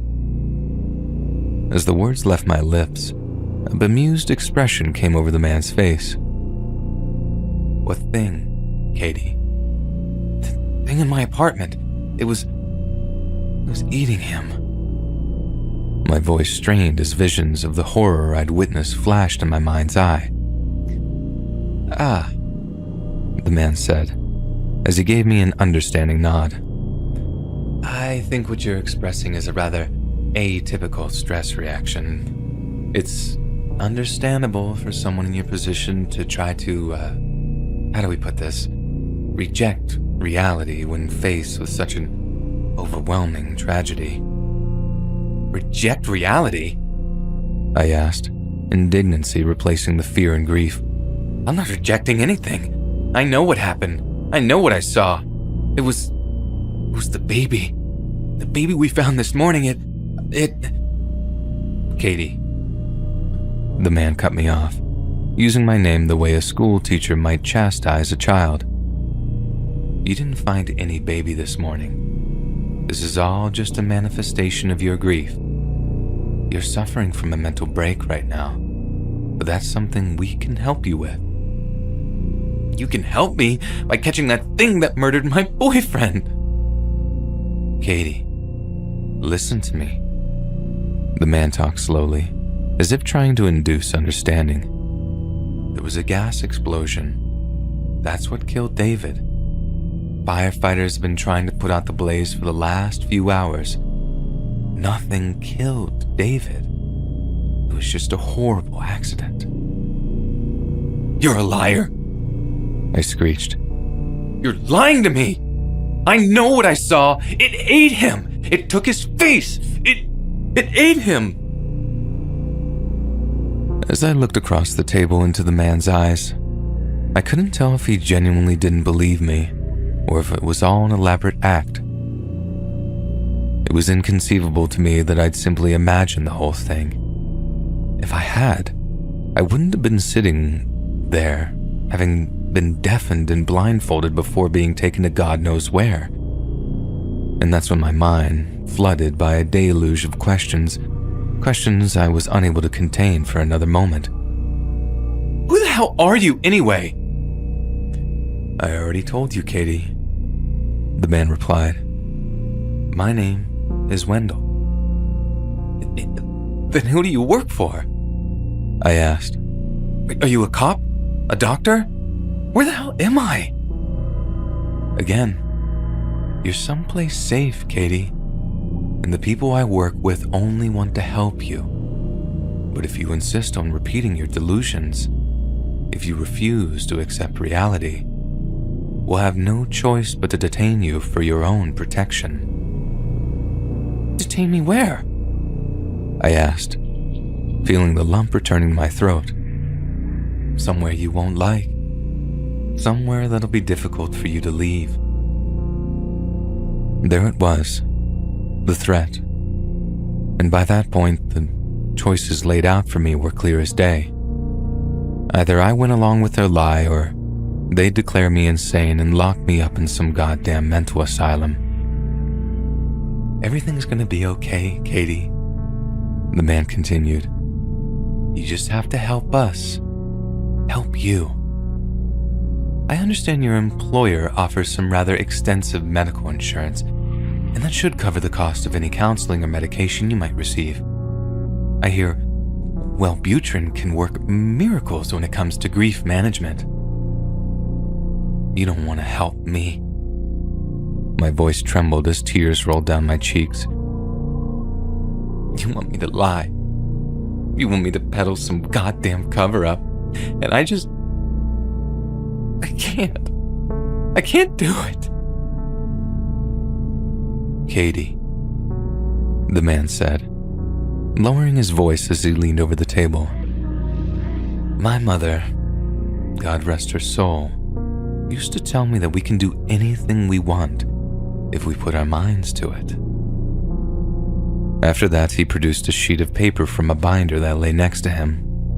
It was a statement, one with a blank, dotted line at the bottom. All you have to do, he said, pointing to the dotted line, is sign here, and the healing process can begin. You're not giving me a choice, are you? I asked. We always have a choice, Katie, the man replied. But right now, yours is between helping David's family or causing them further pain and hardship. Sign that statement, make it official, and the company responsible for the explosion pays them a very handsome settlement. And that's what broke me. David had hardly anything saved, and he definitely had no life insurance. If this family couldn't have the terrible truth, they could at least be fiscally comfortable for the remainder of their lives. I need a pen, I remember saying. And as the man calling himself Wendell reached into the pocket of his tweed jacket, a look of disgusting satisfaction twisted his face. It's been almost 3 years to the day since David passed away. He was the kindest, sweetest, most gentle person I've ever met, and for that reason, I won't lie about his death any longer. I still don't know exactly what killed him, but I know there's something to be gained from a cover-up. A cover-up means it'll happen again, that someone else will be cursed to live through the same nightmare I did, and I wouldn't wish that on anyone, not even my worst enemy. And that's why I'm writing this. People need to know. I don't care if they come for me. I don't care if they make me disappear. If this is out there, if it's copied and shared, if by some miracle it goes viral, they won't be able to hide it any longer. David was murdered by something ugly and unnatural, and unless those people actually caught it and killed it, it could be your closet it shows up in next.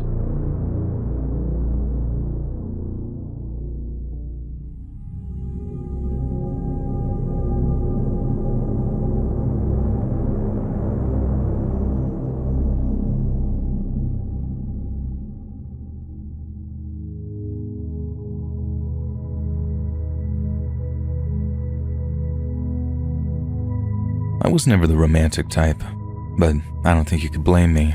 Mom and Dad fought like cats and dogs, going through a messy divorce when my sister and I were still young. I didn't believe in true love. I didn't think there was the one. But that all changed when I met Sophie Norris. I was a city kid. I spent all my time hanging around Boston Common with my buddies before we stuffed our faces with meatball subs up in the North End. She was a country girl. She spent all her time on the family farm out in Iowa, playing in the cornfields and eating lovely home-cooked meals. She was a college student and didn't mind that I was a few years older, nor did she care about my dead-end job unloading ships at the harbor. We just clicked. She was everything I wasn't. She was smart, patient, well-read. She took an interest in the arts. She was beautiful, and the more we dated, the more I found myself catching feelings. By the time summer came around, I couldn't bear to go like 3 months without seeing her, so we arranged for me to drive out to Iowa to visit her and her family on the farm. I was ecstatic. Despite her progressive attitude, she was in many respects a deeply traditional girl, so I knew the key to her heart was winning over her parents, and I was more than prepared to do that. So when the day came, I packed my stuff, loaded up my car, and set off for Iowa.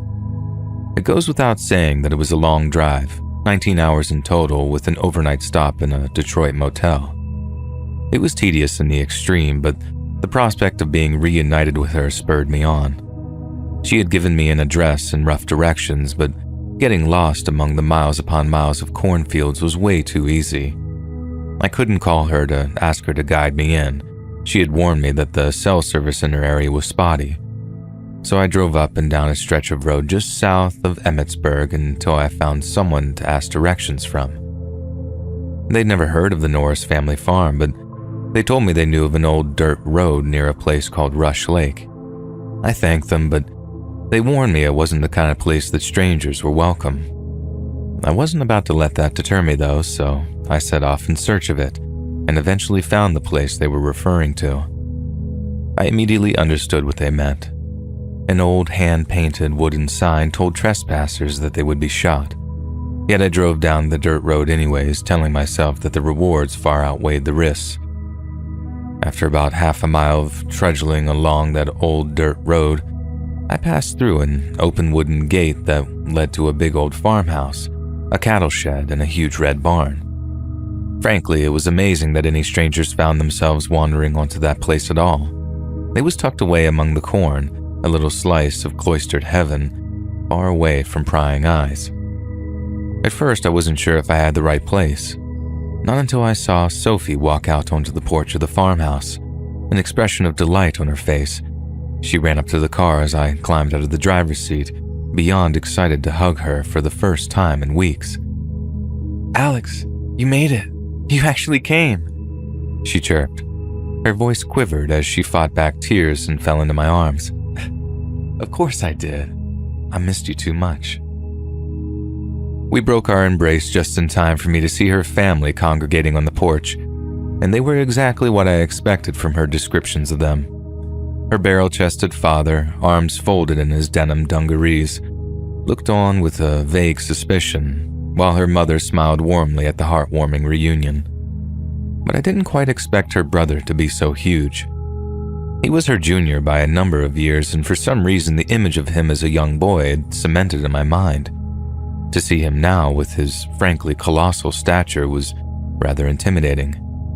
"Come meet with the family," she said, taking me by the hand and eagerly leading me towards the house. It was early on Friday evening when I finally arrived, just in time for dinner, and as Sophie's mom laid out a spread of roasted meat and vegetables, I made my introductions. "Good to finally have you here," Mr. Norris said in a deep, gravelly voice. "We've heard a lot about you." "All good, I hope," I replied nervously. Glowing, but I told her, if something seems too good to be true. "Amos, don't be so rude. This young man's traveled a long way to be here," Mrs. Norris exclaimed before turning to me. "I'm so sorry about my husband. He's a man of many skills, but his socials are sorely lacking." "I get it, ma'am. He's just protective of his daughter." "You see, Mona, the boy gets it," he said before turning back to me. Sophie said you were a smart one, but how is it that someone so smart didn't end up going to college?" "Victim of circumstance, I suppose. Family finances weren't great." I remained polite, but the question hit a nerve. "I guess I wanted to learn the value of hard work before I tried higher education. Something that you obviously know all too well. You must have worked your butt off to be able to afford her college fees." It was a compliment engineered to make Mr. Norris smile with pride, but nothing registered on his face. Sophie didn't have any loans and wanted for nothing. I had a huge amount of respect for her father long before I'd ever met him. "So, Mr. Norris, do you sell produce directly to the supermarkets, or are there like distributors or something?" I asked. Sophie's mom and dad shot each other a look before her dad cleared his throat apprehensively. We're not a selling farm, son," he began. "We're purely subsistence out here. Let's just say I've been lucky with a few investments I made over the years, but enough small talk. Finish your food and I'll show you around. You got a lot of work to help me with tomorrow." I really did try to finish what was on my plate. I was half starved from the days-long drive, but there was something about the way the meat tasted, something slightly bitter and nauseating about it. I've never been a fan of liver, and I suppose that's what it was. Being a subsistence farm, there was a good chance that they ate every single part of the animals they slaughtered. But God help me if I offended them in the first hours of meeting them. So I ate as much as I could stomach, then made out like I was full. There was only one reason why I found myself just slightly hesitant to visit Sophie on her family's farm. That was the fact that, as she had explicitly told me, her father would expect anyone willing to date or marry his daughter of being capable of working on the farm. In her words, a good farmhand showed diligence and fortitude, things that she too hoped to find in a potential partner, let alone what her father would expect of them. I considered myself a hard worker, and working down at the harbor could be physically grueling on occasion, but I knew it would pale in comparison to the kind of things that Mr. Norris would have me doing. The wake-up call came at 4:30 a.m. I thought it was hardcore for getting up at 6:30 for work days, but here was Sophie's dad, fresh as a goddamn daisy while the sun had barely even grazed the sky. "Get up, boy. We got work to do. Meet me at the cattle shed in 15 minutes. We'll see what you're made of." It was extremely early, but that wasn't why I was so tired. I'd hardly slept a wink, having felt terrible all night. I'd never really eaten liver before, and I guess it just didn't agree with me. So there I was, exhausted, stumbling towards a cow shed in the middle of rural Iowa at a truly ungodly hour. I lit myself a cigarette as soon as I walked outside. If I didn't have time for a coffee, I sure as hell was getting a smoke in before work commenced. But as soon as Sophie's dad laid eyes on the lit butt between my fingers, he scowled. Sophie didn't mention you were a smoker." Yeah, I'm trying to quit. She keeps pushing me to give up. You obviously brought her up to be. Life is precious." Mr. Norris interrupted. "A man should do everything in his power to give himself longevity. Give that thing to me." I took one last drag on it before handing it over, watching as he walked over to a nearby trash can, stamped it out, and threw it away. "Don't smoke that crap on my farm again, boy." He struck me as the kind of man who could be very warm when he wanted to be, but in that moment, the look in his eyes struck the fear of God into me. "Ever milk a cow before?" he said after a long and uncomfortable silence. "No, sir." "Well, you're going to learn today." As he led me into the cattle shed, the first thing that struck me was the smell. Thanks to an 8th grade field trip, I'd been around farm animals before, but I'd never smelled anything so awful in my entire life. A stench of rot and sour milk. Mr. Norris set up a stool near one of the cows, then proceeded to roll up his shirt sleeves. He told me to watch carefully, and for a few moments I did, but my eyes were quickly drawn elsewhere. I'd never seen a cow as sickly as that, ever. She was skeletal. Her eyes were a milky white around the pupils. I watched in disgust as a fat, black housefly landed right on the soft, moist lining of her eye. She didn't seem to react at all. "Hey, I told you, pay attention," Mr. Norris suddenly growled. Yes, sir. Sorry, sir." I turned my attention back to the milk pail that sat beneath the cow's wrinkled udders, mapped by a web of black veins. What was in that milk pail looked wrong. It looked sour, like it had the consistency of yogurt. But I watched as Sophie's dad took a small metal ladle, scooped up a little bit of the thick, gooey liquid, and brought it to his lips with a wet slurp. "Ain't nothing like it. Strengthens the bones. Here, try some," he said, offering me the ladle. "I'm good, thanks. Maybe a little too early for me." "Suit yourself," he said, taking another slurp before letting the ladle's contents slide back into the pail with a sickening slosh. "Now go wash up and get yourself some breakfast. Next, I need you in the beet field." Back at the farmhouse, I found Sophie and her mom preparing breakfast as I sat down at the kitchen table with her older brother. "How you doing, big guy? You sleep well?" I said to him. He gave me a cold stare, not saying a word in reply. "Don't mind him," Sophie's mom chimed in. "He's a quiet one, always has been."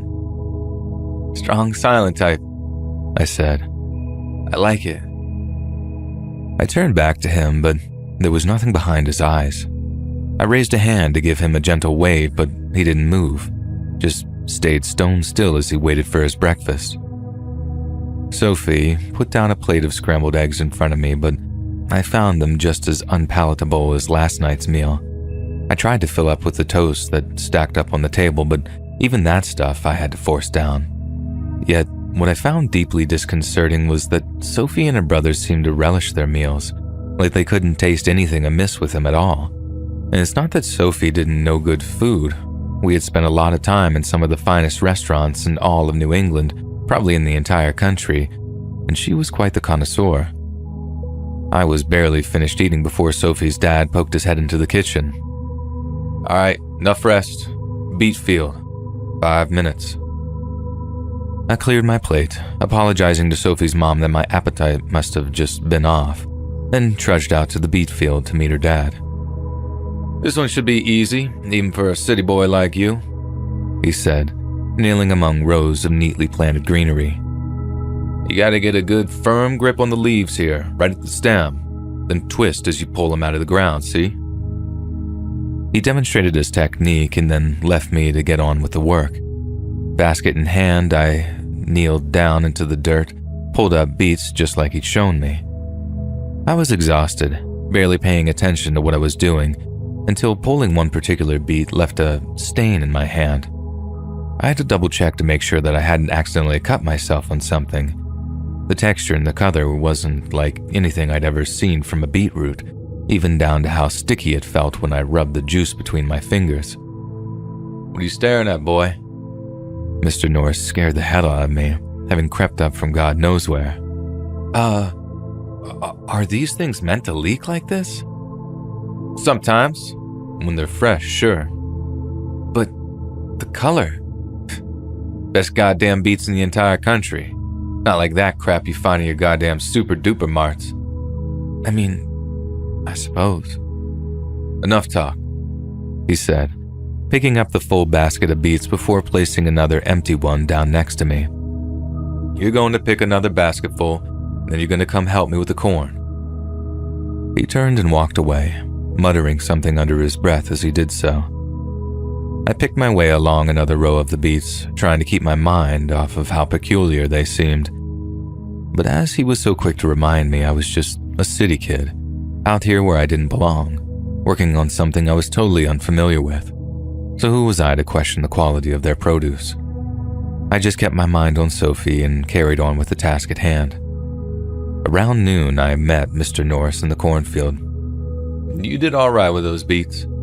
Now let's see you with the corn."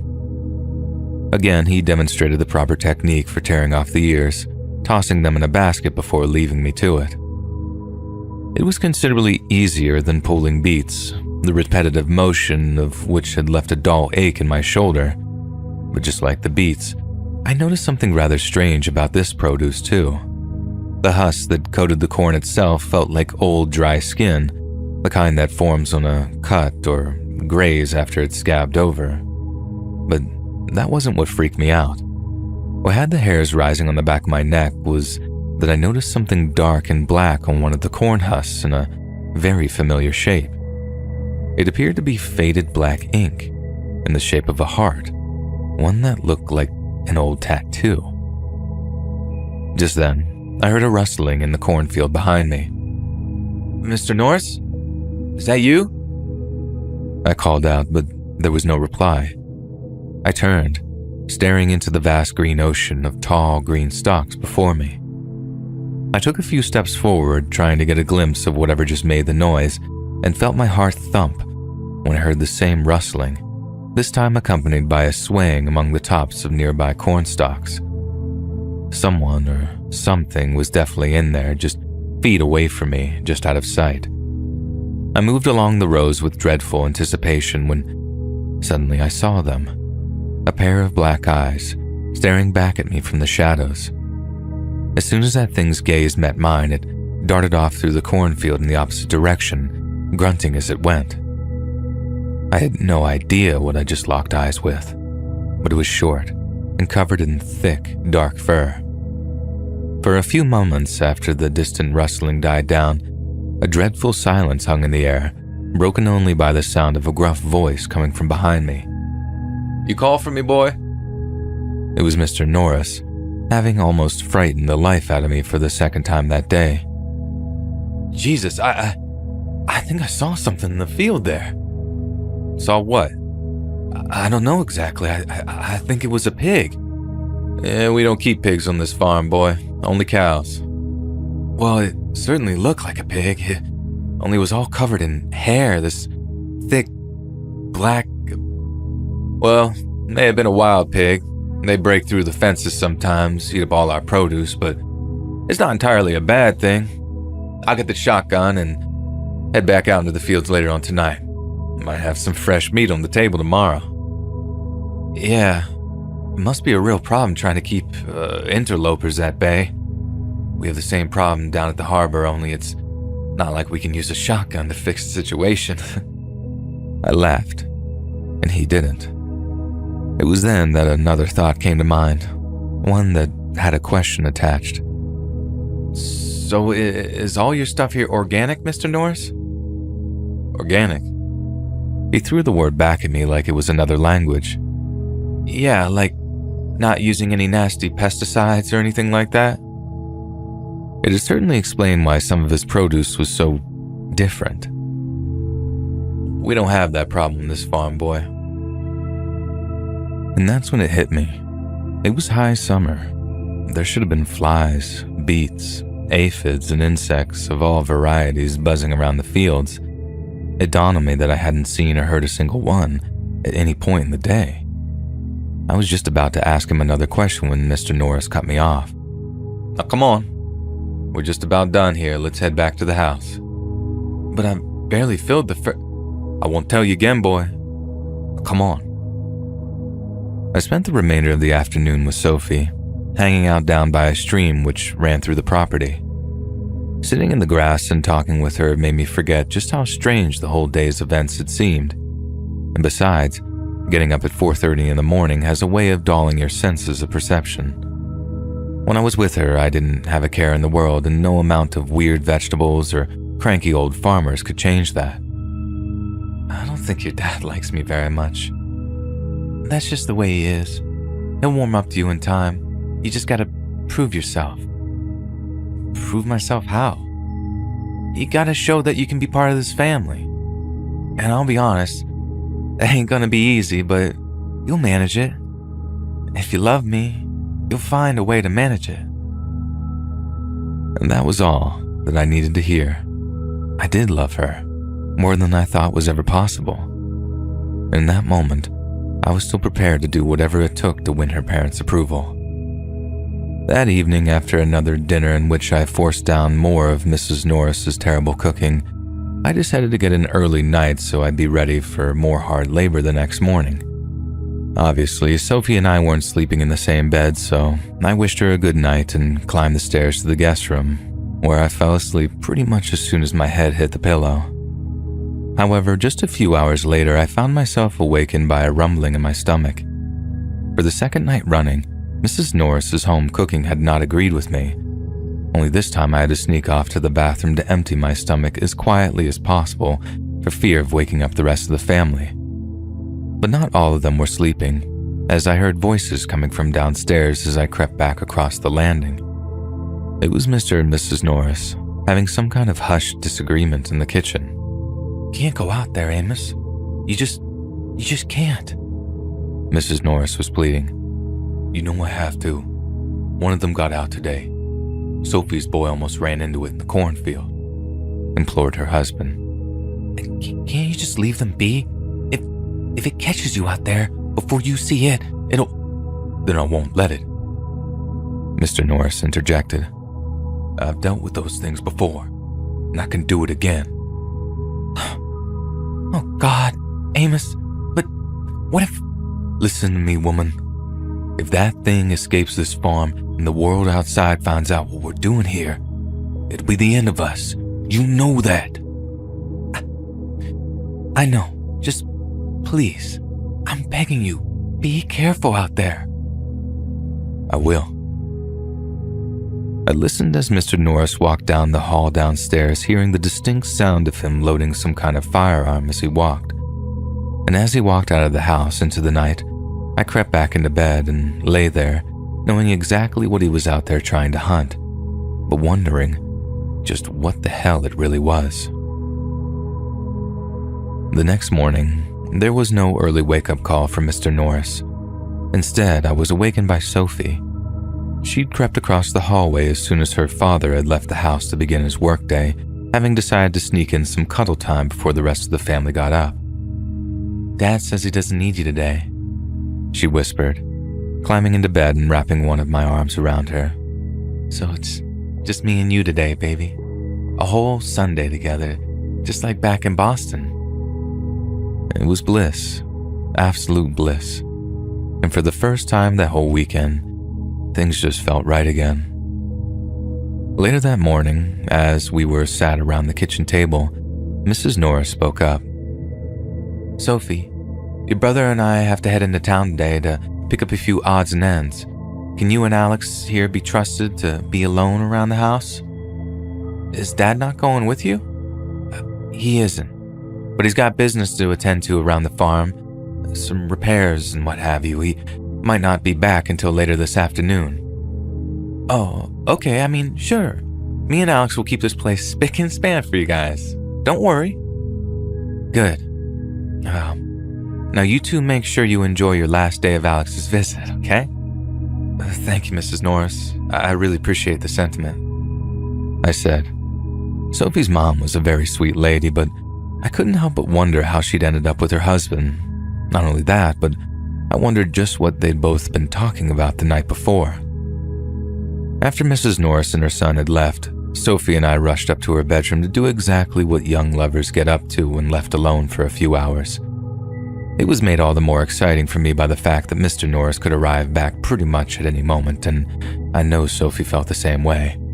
So despite the fact that it was rushed and hushed, I felt like we made up for all that lost time the summer break had burdened us with. When we were done, Sophie got up to take a bath, which left me with little time to explore the house. It was your typical family home in many respects, full of knickknacks, ornaments, drawings, and paintings that Sophie and her brother had done when they were children, not to mention a plethora of family photos hung all around the walls, one of which included a delighted Sophie holding up her acceptance letter from Boston University. But my curiosity definitely got the better of me at one point, and I found myself rooting through bookshelves and cupboards just to see what I could find. In one old cupboard, I found a stack of old photographs, black and white ones that had to have been taken in the 40s or 50s. One in particular showed a man about the same age as Sophie's father, who I suspected to be her paternal grandfather. At least, it had to be, as the man looked almost identical to her dad. He had the same style of denim dungarees on, the same wary expression on his practically indistinguishable face. Another showed a whole family unit, mom, dad, brother, and sister, all lined up in front of the same red barn that stood nearby the house. Each family member bore a disturbingly similar likeness to the people I was staying with that weekend. In fact, if you'd have told me that it was just a picture of them taken with an old-style camera, I'd have believed you, no questions asked. But I didn't focus on the likeness for too long, as something in the background of the photograph caught my eye. It was a blurry, dark shape that looked to be peering around the edge of the barn. But given the poor quality of the photograph, there was no way for me to distinguish exactly what it was. Now suitably weirded out, I put the photos away and continued my exploration of the house. I found myself exploring the kitchen area, admiring some of the older, more antiquated food preparation devices that were obviously still in use. I thought about how much my mom would freak if she saw some of this stuff. She loved anything rustic like that and always used to tell me how it reminded her of her childhood in rural Massachusetts. I made my way into the family's pantry, admiring some of the hand-labeled cans of vegetables that obviously contained products from the farm itself. Sure, I found their way of living to be a little strange, but there was still something deeply charming about it, even if it was adversely alien to what I was accustomed to back home. But at the back of one of the cupboards there, I found something that made my jaw drop. It was a large burlap sack full of coins. I'm not talking small denominations. These were huge and appeared to be solid silver. Not silver dollars either. They would have been strange, but at least explainable. These things looked like they were huge chunks of solid silver. A little side note here, an uncle of mine owned a pawn shop in Charleston for most of his life, and he would often bore us to tears with stories of people who tried to rip him off with frauds of fakes. But I remembered the detail of one particular story where he told me and my cousin that you could always tell that something was genuine silver by the markings on it. Silver dealers would often stamp silver with a particular number, numbers which indicated the percentage of fine silver in the piece. A stamp of 900 or 800 means the piece is 90% or 80% silver and is often called coin silver, or, in other words, not totally pure. But the hunks of metal in that burlap sack had no markings on them whatsoever, which I found very suspicious. My uncle also bored us with a foolproof technique of testing whether or not silver was genuine, what he called the ice test. He told us that silver happened to be a particularly good conductor of heat, so if you place a piece of ice on it, the ice starts to melt pretty much immediately, almost like it had been placed on something warm rather than just any regular metal. I made sure the coast was clear, took the coin to the family freezer, and popped a piece of ice out of the ice tray before placing it on the coin. And no shit, the ice started to melt right away. I was dumbstruck. I was holding what appeared to be a piece of pure silver in my hand. No wonder the family could afford to pay Sophie's college fees. They had a huge sack of pure silver just sitting there in their goddamn pantry. And that couldn't have been all of it. At least, that's what I told myself. There had to be more, much more. Somewhere secure so it would be safe from potential thieves or home invaders. But just where exactly they were getting that stuff from, I had no idea. Mr. Norris had mentioned something to do with investments, but who the hell pays out in silver? And pure silver at that. Silver that was unregulated by international markets. That, coupled with photos, the strange vegetables in the photographs, just who the hell was this family? It was then that I heard footsteps coming from the upper floor. Sophie was out of the bath and was bound to head downstairs at any moment. I scurried back into the pantry, placed the wet piece of silver back in the burlap sack, and then rushed back out and got myself a glass of water to play all innocent with as I heard her coming down the steps. "Alex, what are you doing down here?" she asked, clearly suspicious. "Oh, me?" I replied. Nothing at all, just getting myself a drink is all." I'm a terrible liar, always have been, and she could read it on my face that something was clearly wrong. "Is there something you want to talk to me about?" she asked with an accusatory tone. "No, nothing. I mean, what would there be to talk about?" I know you haven't been enjoying my mom's cooking." "Hey, it's fine. I mean, I had no idea I was such a fussy eater, but it turns out you keep living and learning, huh?" "Alex, there are things that you should know about this family." Like what?" We're not like other folks, not even folks around here, and there may have been some things you might have seen around the farm this weekend, things that seemed a little off." "What are you trying to say, Sophie?" I asked, but it was a sick charade at that point. The look I was giving her told all she needed to know. "Things like, well, I don't quite know how to tell you this, but..." "Sophie, Alex, you two here?" It was Mr. Norris, with the most imaginable timing. Sophie's expression turned from one of discomfort to one of perkiness. "In here, Dad. Me and Alex were just about to make ourselves a snack." "No time for that just yet. I need Alex to come with me with something. It won't take long, but it's important." Sure, Mr. Norris. I'll be right out." I followed Mr. Norris outside, tracing his footsteps into the cornfield where there were 2 full wheelbarrows full of snow-white corn torn from their fleshy husks. "Give me a hand with these, would you?" I obliged, pushing one of the 2 barrows back towards the house, but as we did so, we passed by the large brick-red barn that stood near the farmhouse. As we approached, I set eyes on the thick wooden paneling, and I began to feel distinctly uneasy. At first, I assumed it was because it reminded me of those old family photos and how the figures in them looked eerily similar to the current occupants of the home. But then I began to hear something coming from inside. I stopped pushing the barrel for a moment and strained my ears to hear what the noise was, and began to hear a faint kind of shuffling sound coming from behind the boards. Mr. Norris had told me that the only livestock on the farm were the cows they kept in the cattle shed, so just what the hell was living in there? It was then that I heard it, a muffled but unmistakable sound of squealing. As I stood there, an obviously confused look on my face, Mr. Norris also stopped wheeling his barrow, turning to look at me with a grave look in his eyes. "What's wrong, boy?" What's in the barn, Mr. Norris?" "Nothing. Just some cannon equipment," he replied irritably. I just stared back at him, feeling the anger at being lied to rising in my gut.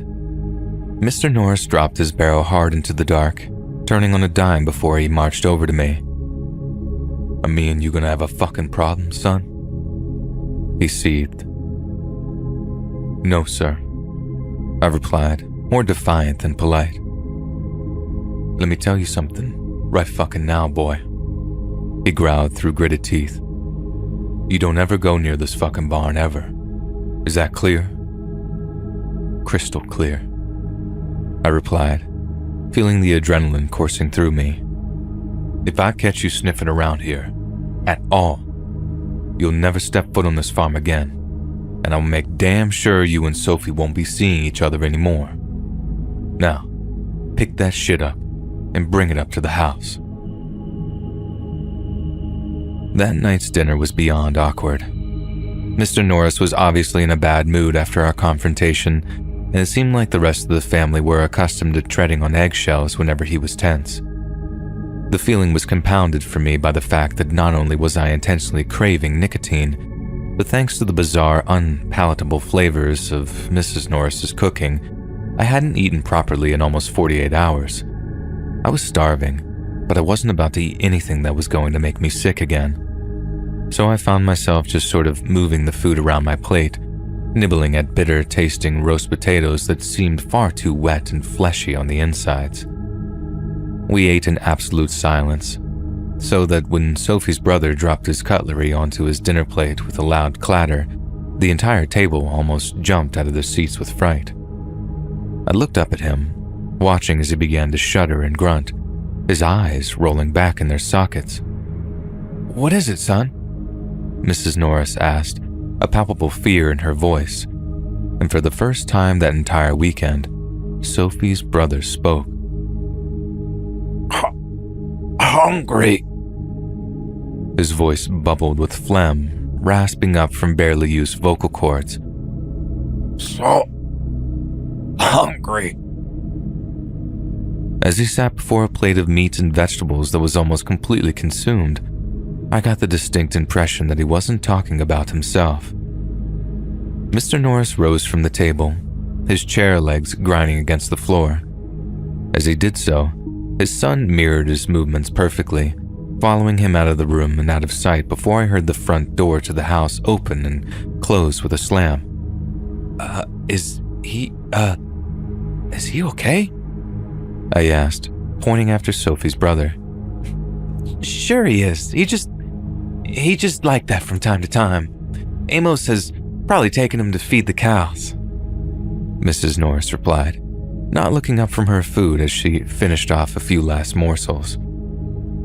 As strange as the weekend had been by that point, the last thing I was about to do was start asking and probing accusatory questions regarding the guy's obvious disabilities. So I just continued to eat what little I could stomach from the plate in silence before Sophie got up to clear her plate. "Want to come sit on the porch with me?" she asked with a smile.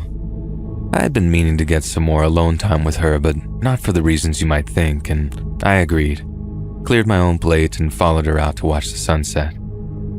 We sat down in a long swing set for a few quiet minutes, holding hands and enjoying the tranquility of the evening. But I was anything but relaxed. and it took quite a while before I found the courage to speak up. By the time I did, the sun was beginning to dip towards the horizon and darkness was setting in fast. Sophie, I think we need to talk.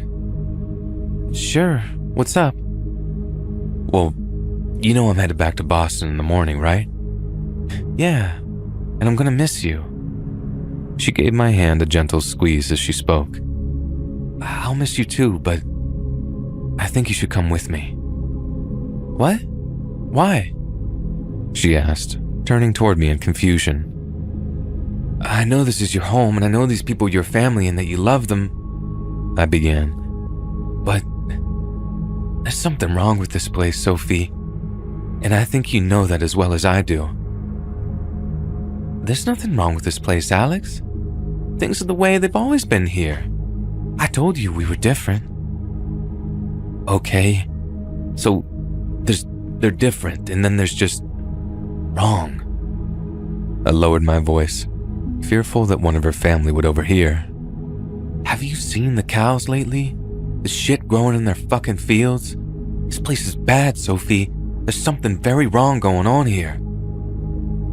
You know, when I invited you out here, I thought there was a chance you'd understand. I thought you might have been open-minded enough to see that we have something special here. And we really do. For a long, long time now, we've been nothing but blessed. Only now do I really know what she meant by that. But at the time, I was simply too blinded by my feelings for her to really put two and two together. I get that you can't see it, I do. This is what you know, but I'm begging you. Please come back to Boston in the morning. It's not safe here, Sophie. No, you don't get it, Alex. I'm safer here than I am anywhere out there. We could have given you something more precious than anything, but you're just too ignorant to understand that. I get that now. So go ahead. Go back home in the morning, but don't bother calling me again. We're done. Wait, what? Are you cannot be serious, I hissed. You're breaking up with me over this shit? This shit, she growled back at me, is my home. And obviously you have a huge problem with that. So just leave. Why bother waiting until morning if this place is so terrible? Go pack your stuff and just get the fuck out of here. Sophie, please, I love you. I tried to continue, but she raised a hand to cut me off. She rose from the swing set, and as she did, I detected a coldness to her person that I'd never felt before in all the time that we were together. Shut up, she barked. You know, now that I think about it, I don't think I feel anything for you anymore. In fact, I'm not even sure I ever did. How can you even say that? I heard my own voice begin to crack under the pressure. This just isn't you, Sophie. Sophie was the same girl that had brought me a single pink rose wrapped up in brown paper and string from her art supplies. She was a hopeless romantic, but it was like that same girl was shriveling up and ebbing away before my very eyes. You were a mistake, Alex. This whole thing was a giant fucking mistake. I struggled to find any words, feeling my lip trembling as I felt my heart tear in two inside my chest. Her reaction was one I never would have expected, not in a million years, not from this girl. She laughed. Oh, what? Don't tell me you're gonna fucking cry, she said with a cruel giggle. And don't embarrass yourself any more than you already have. What the fuck, Soph? I thought you liked dark humor. The question was so out of left field that my head swam with confusion. I had no idea she could be like that. And as I once again struggled to find the words to express how hurt I was, she walked off the porch and back into the house. I took a few moments to compose myself, fighting back tears as I felt my entire world crashing down around me. Cigarette cravings had me feeling like my chest might explode, every fiber of my being craving the drug I tried to cut myself off from. my sole motivation being to impress Sophie's father, to impress Sophie herself. I broke.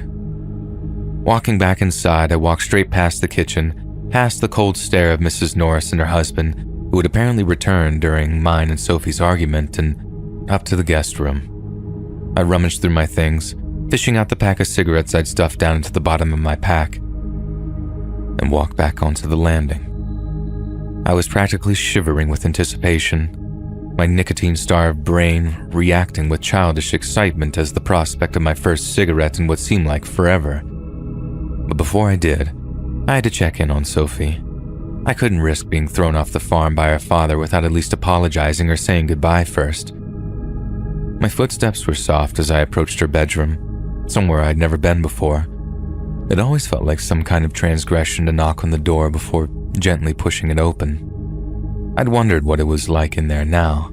I was probably some haven of beautiful paintings and carefully sketched drawings, but I never expected to see what I did when I looked inside. She was painting all right, but she was painting something in black paint that was an identical image to what was plastered all over the walls of her bedroom. At first, I thought it was some kind of symbol, until I began to recognize an almost humanoid shape at the center of each piece. Each image seemed more horrifying than the last, and I found myself just standing there, mouth agape as I surveyed the vision of insanity.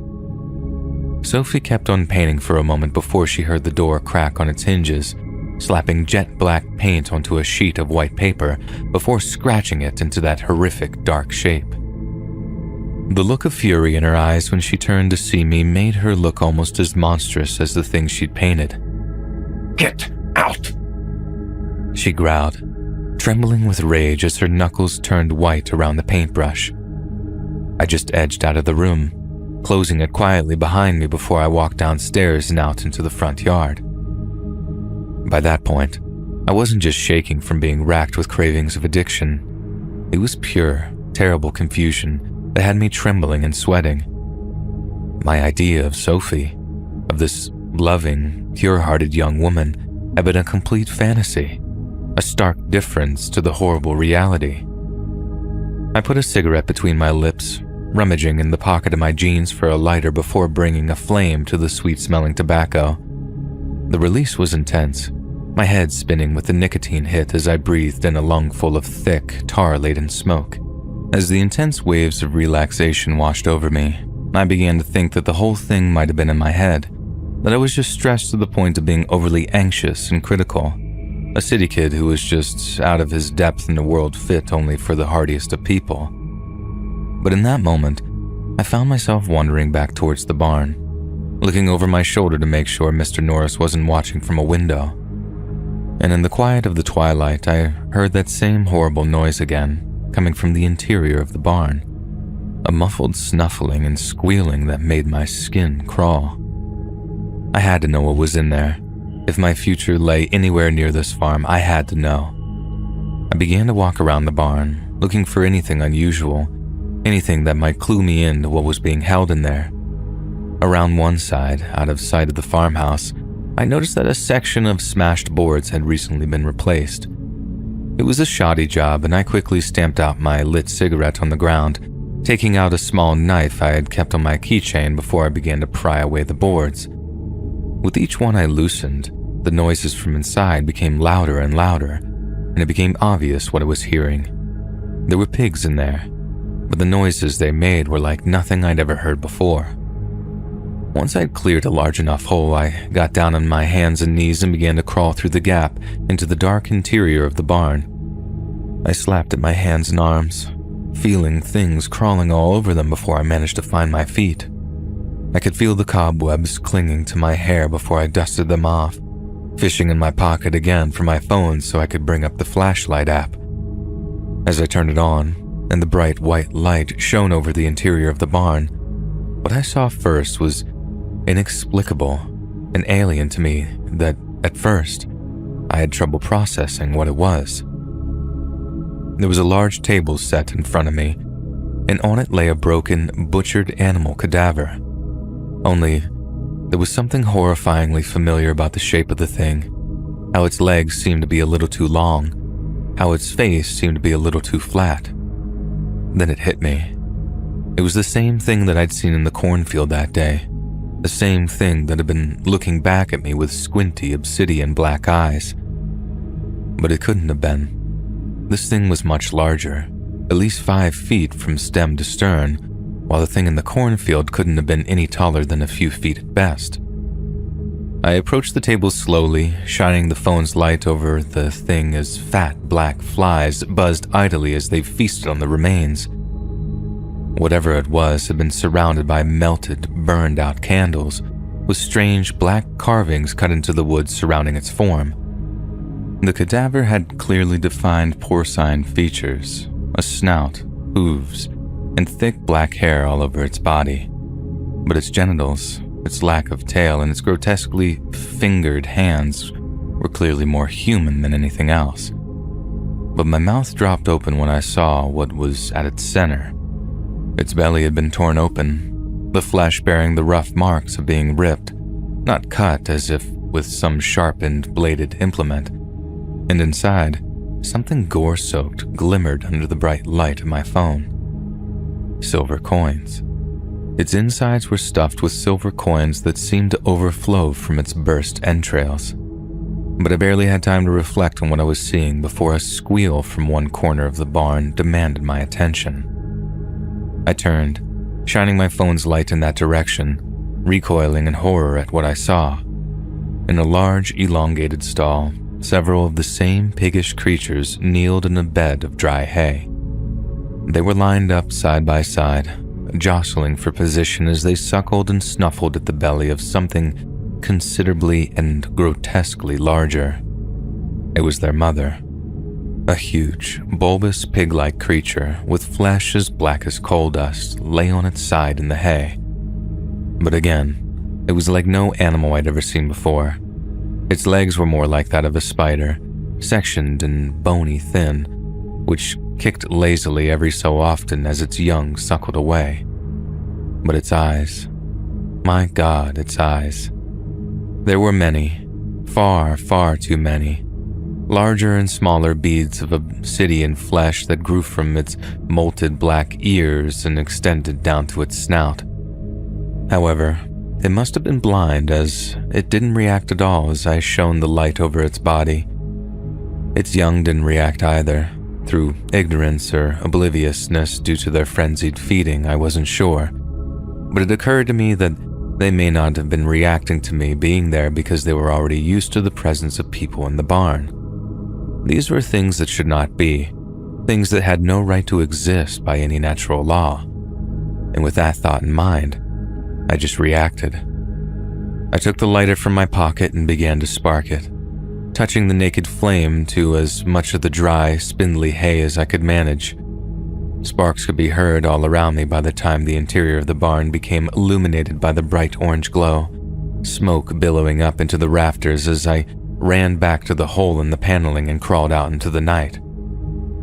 I could hear the muffled squealing grow into a painful screeching as I ran towards my car, not daring to collect any of the items I had left up in the guest bedroom. The sounds coming from the barn were the stuff of nightmares as I climbed into the driver's seat, hearing the choir of wounded shrieks joined by a hammering on the inside of the barn door.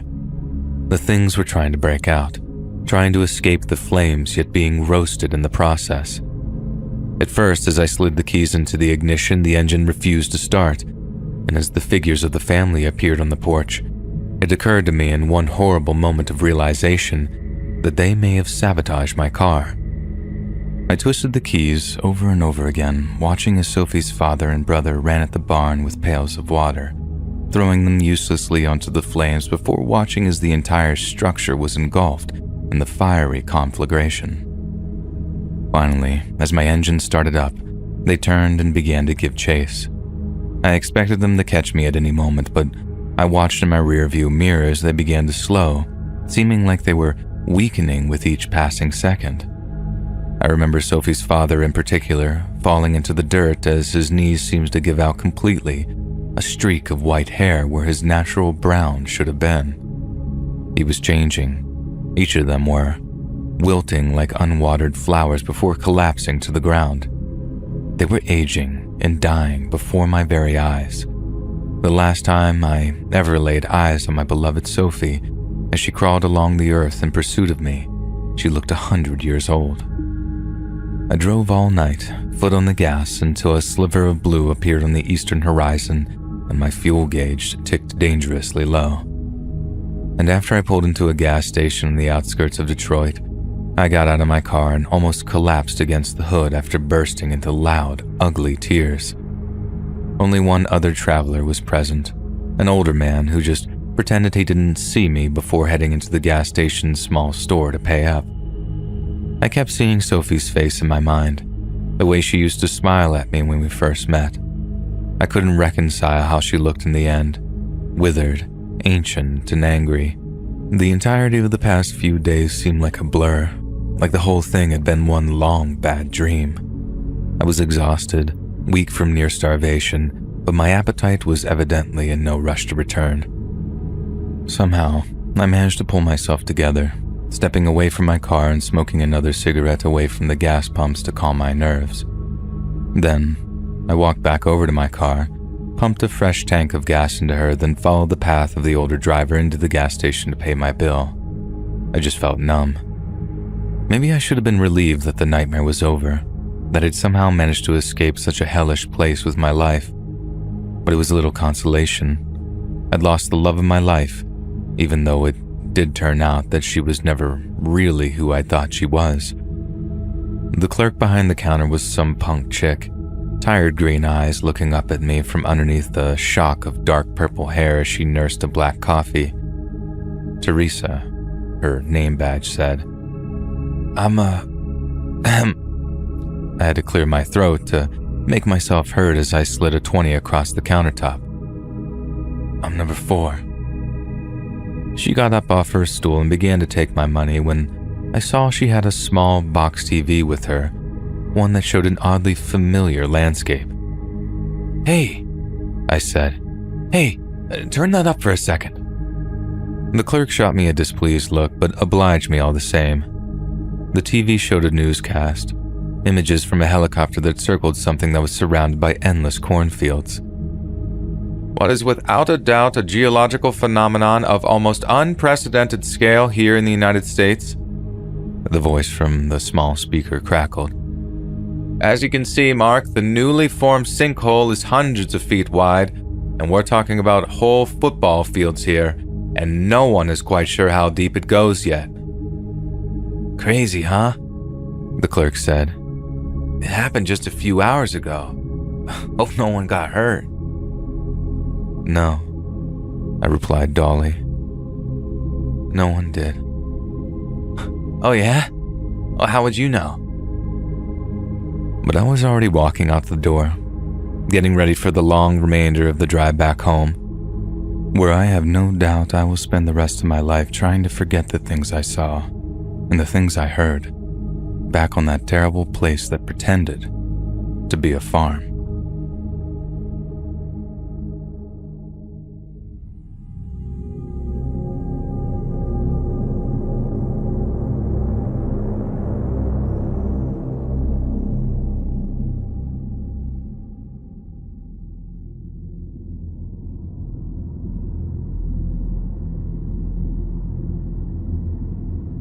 Summer on the I-75.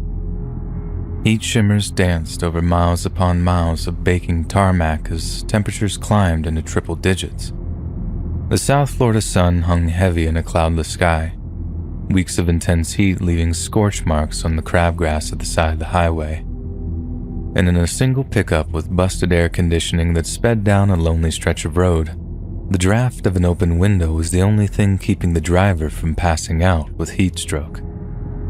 He gripped the wheel with palms that were drenched with perspiration. His mouth was dry, his stomach ached with hunger.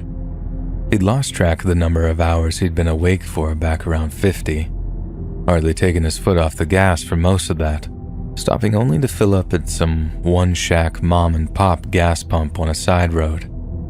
But it wasn't the truck that was about to run out of gas this time. It was him. He was crashing, so hard that he almost didn't notice the little fleck of color appear in his rearview mirror. But when he did, not even the Florida heat could prevent the chill that shot up his spine. It was a Florida Highway Patrol vehicle, and it was gaining on him. The driver took one hand off the steering wheel and reached for the glove compartment. Inside was a loaded .38 revolver, one that he'd hoped he wouldn't have to use. He placed it in his lap, just out of sight of the driver's window, and waited for the state trooper to make his move. Behind him, the trooper kept gaining minimum distance for a minute or two. In the driver's rear view, he's just a silhouette, a dark shape behind the wheel. The driver silently begs him to keep off the lights and sirens. Don't do it, he thought. Don't do it. I don't want to make your kids salute a flag-draped coffin, but I will. God help me, I will. It was with a sinking stomach and pounding heartbeat that the driver watched as red and blue flashes illuminated his rear view. He looked down into his lap, at the .38 that would seal his and the state trooper's fate. They didn't have to come to this. None of it did. But still, he began to drift over to the side of the road, ready to slow to a stop, turn off the engine, and lure the state trooper into an ambush. Only the trooper didn't mirror his movements. It didn't tail him to the side of the road. The state trooper simply accelerated and drove straight past him. Yet as he did so, the driver felt no kind of relief, only the need to vomit, for he had not escaped his fate, only delayed it. As not to arouse any suspicion, the driver continued to crawl over the side of the highway, slowing gradually until the truck finally came to a complete stop. The old rusted door handle screeched as he opened the truck's door just enough to empty the yolk yellow lining of his stomach onto the tarmac outside.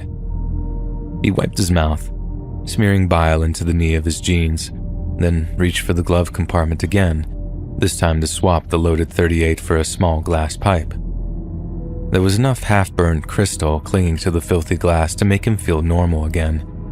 But as he brought the pipe to his lips and fished around the pocket for a disposable lighter, something on the side of the road caught his eye. It was a young girl, no more than 8 or 9 years old. Her eyes flickered from his face to the meth pipe and back again, but no expression registered on her small, soft features. The driver hesitated, feeling the warm glass slip from between his lips and into a waiting hand. And in an act so foreign that it scared him, he let the pipe drop onto the tarmac before it crunched under the weight of his boot. By the time he'd shut the truck's door and started up the engine, the little girl was gone. He was renewed with adrenaline, but he doubted the jitters would take him any further than the next truck stop. Just a few miles more, then he could let go, eat something, drink something, sleep like the dead. And so, his hands still shaking, he torched the end of a cigarette pursed between his lips, pushed his foot gently onto the acceleration, and carried on down the highway. After driving for another hour or so, a small rest stop came into view. It was nothing more than a small business set up at the side of the road, but it would do for now. The driver could see signs for a liquor store, a bar and grill, but most importantly, a motel. He drove the truck around the back of the motel, just out of sight of the highway. As he got out of his cab, feeling blood returning to vessels long since cut off by the restrictive posture, a lone voice sounded over the hum of the cicadas. No puedo estacionar aquí. The driver didn't say a word as an elderly Hispanic man approached him, his skin like leather, tanned in the sun. ¿Eres sordo o qué? The man spoke again as the driver reached into his pocket. He pulled out a crumpled $10 bill, sliding it into the man's shirt pocket before walking off towards the highway and the bar on the other side. The Hound Dog Bar and Grill was almost empty. Pool balls clacked as they collided, cutting through the low drone of a jukebox that played some old Skynyrd song. Cigarette smoke hung thick in the air, mixing with the strong scent of fried food coming from the kitchen in the back. The driver slid his aching body onto a bar stool, setting his eyes on a grubby laminated menu that lay before him. As he tried to read it, the small black lettering began to bleed together, melting and swirling until it made his head throb. He pointed at the first words he'd recognized, sliding the menu over to the bartender as he did so. The bartender nodded, before heading off into the kitchen to prepare the driver's order. The food came quickly, bare bones burger and fries. The driver felt like he'd eat twice the amount set down in front of him, but still he ate slowly. Too much too soon would make him sick. He took a sip from the neck of his beer bottle, feeling the cool, bitter liquid gracing his parched throat, but almost spat it out when he looked up at a small box TV set up on a shelf above the bar. The volume on the vintage-looking set was turned down low, but the picture showed a news report, something about an incident up near Jacksonville. The shot changed to some helicopter cam footage of a fire that raged through a tenement building, capturing the moment that a wooden support beam crashed through the second floor. It then showed the face of 3 men that were wanted by police for questioning in relation to the fire. The driver was one of them. He felt nauseous with fear as he slowly turned and scanned the room. Besides himself, there was just the bartender and a handful of patrons, and none were watching the TV, but it didn't bring him any relief because now he was being hunted. The driver finished his food in silence, not once looking up from the cheap tin plate that now swam with grease. He slid back off the bar stool, put a crumpled 20 onto the bar top, and began to walk towards the front entrance. "Hey!" someone called after him. "Hey you, wait a second." Reluctantly, the driver turned, looking over his shoulder at the bar behind him. It was the bartender, looking back at him with a dead stare. "Don't you want your change?"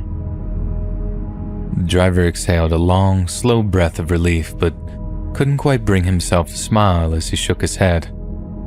Soon the warmth of the sun was on his skin again as he shuffled back across the highway towards the motel.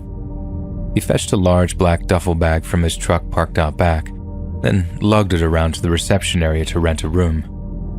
Inside the small building attached to the motel forecourt was the reception area. The driver walked inside, carrying the heavy duffel bag by the straps. Sat in front of a luminous blue bug zapper was a tired-looking woman with whom he swapped the $15 nightly rate for a room key. He then dragged himself to the flight of stairs to room 22, the duffel held tight in his grip. After locking the room's door behind him, he slid the duffel under the double bed before unhooking the loaded .38 from his waistband and placing under a pillow. It was mid-afternoon by that point, a few hours sleep to recharge his batteries, and he could be back on the road south before sundown. As he lay himself down on the stained white bedspread, he felt as if he might sink into a sleep so deep that he'd never wake up at all. And if he did, it might well be looking down the barrel of a police-issued shotgun, racked and ready to plaster his brains all over the pillow on which he currently rested his head. Worry furrowed his brow for a moment after his eyes closed, before his breathing slowed and his head began to empty of thought. Then, with the hypnotic muted whisper of cicadas outside in his ears, he finally fell asleep. When he opened his eyes again, there was fire. A great roaring furnace burned in front of him, so intensely hot that he smelled the acrid scent of his own singed hair in the air around him. The blaze towered above him, and from deep inside the inferno he could hear a woman scream. At first, it was as quiet as a whisper, but as it grew, the blood-curdling scream faded into a hoarse, grinding wail. But they weren't screams of pain. They weren't the howls of a woman suffering the searing agony of being burned alive. It was grief. She was screaming out of grief. The screams multiplied as hundreds of gaunt, charred faces appeared among the flames before him. He looked down, discovering that his jeans had caught alight. He swatted at the flames, trying to put them out, sweat pouring from his brow as he tried and failed to prevent himself from bursting into flames. But just as he was about to be engulfed, the driver looked up, back into the fire, just in time to see his scorched, peeling arm, black as coal dust, erupt from the flames before its hand wrapped around his throat and squeezed. The driver jolted awake, eyes wide, gasping for breath. He hadn't had a nightmare since he was 11 years old. It was the withdrawals. It had to be. Nothing else could explain how lucid it felt. A cold shower provided relief against the oppressive evening heat. He left the bathroom feeling like a new man, his mind focused, ready to get back on the road again. He dressed himself, hooking the loaded .38 into his waistband again before kneeling on the carpet to fish the heavy black duffel out from under the bed. But as he did so, something felt wrong. It was heavy all right, but not nearly as heavy as it should have been. In a panic, he wrenched open the zippers only to have his worst fears confirmed. What should have been inside the bag, stuffed into individual plastic bags, was just over $20,000 in cash. But that's not what the driver found when he opened up the duffel. Instead, he found plastic bags stuffed with filthy, worn-out children's clothes. Only one of the bags contained any money at all, and it only amounted to a few $100s. Someone had swapped out the cash, and in his hasty escape, he'd neglected to check it was still there. For a few moments, the driver stayed perfectly still, staring into the open duffel in utter disbelief. He found he had forced himself to take a breath, white light creeping into the corner of his vision. All his plans, all his hopes, gone. Without the money, there was no ticket onto a ship leaving the United States, no new life in the Bahamas, nothing.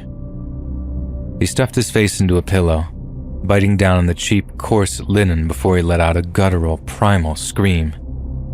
Then came the tears, the guilt, the anger. Everything he'd managed to keep inside of him on the road south came spilling out in one ugly torrent. Suddenly, he stood up, pulling the .38 out from his waistband and placing the barrel in his mouth. The steel tasted bitter on his tongue as he angled the muzzle to the roof of his mouth. It would all be so easy just to check out there and then and not have to clean up the mess he'd left behind. But he'd never made a habit of going easy on himself. Always took the hard road, his pa used to say, no matter where it took him.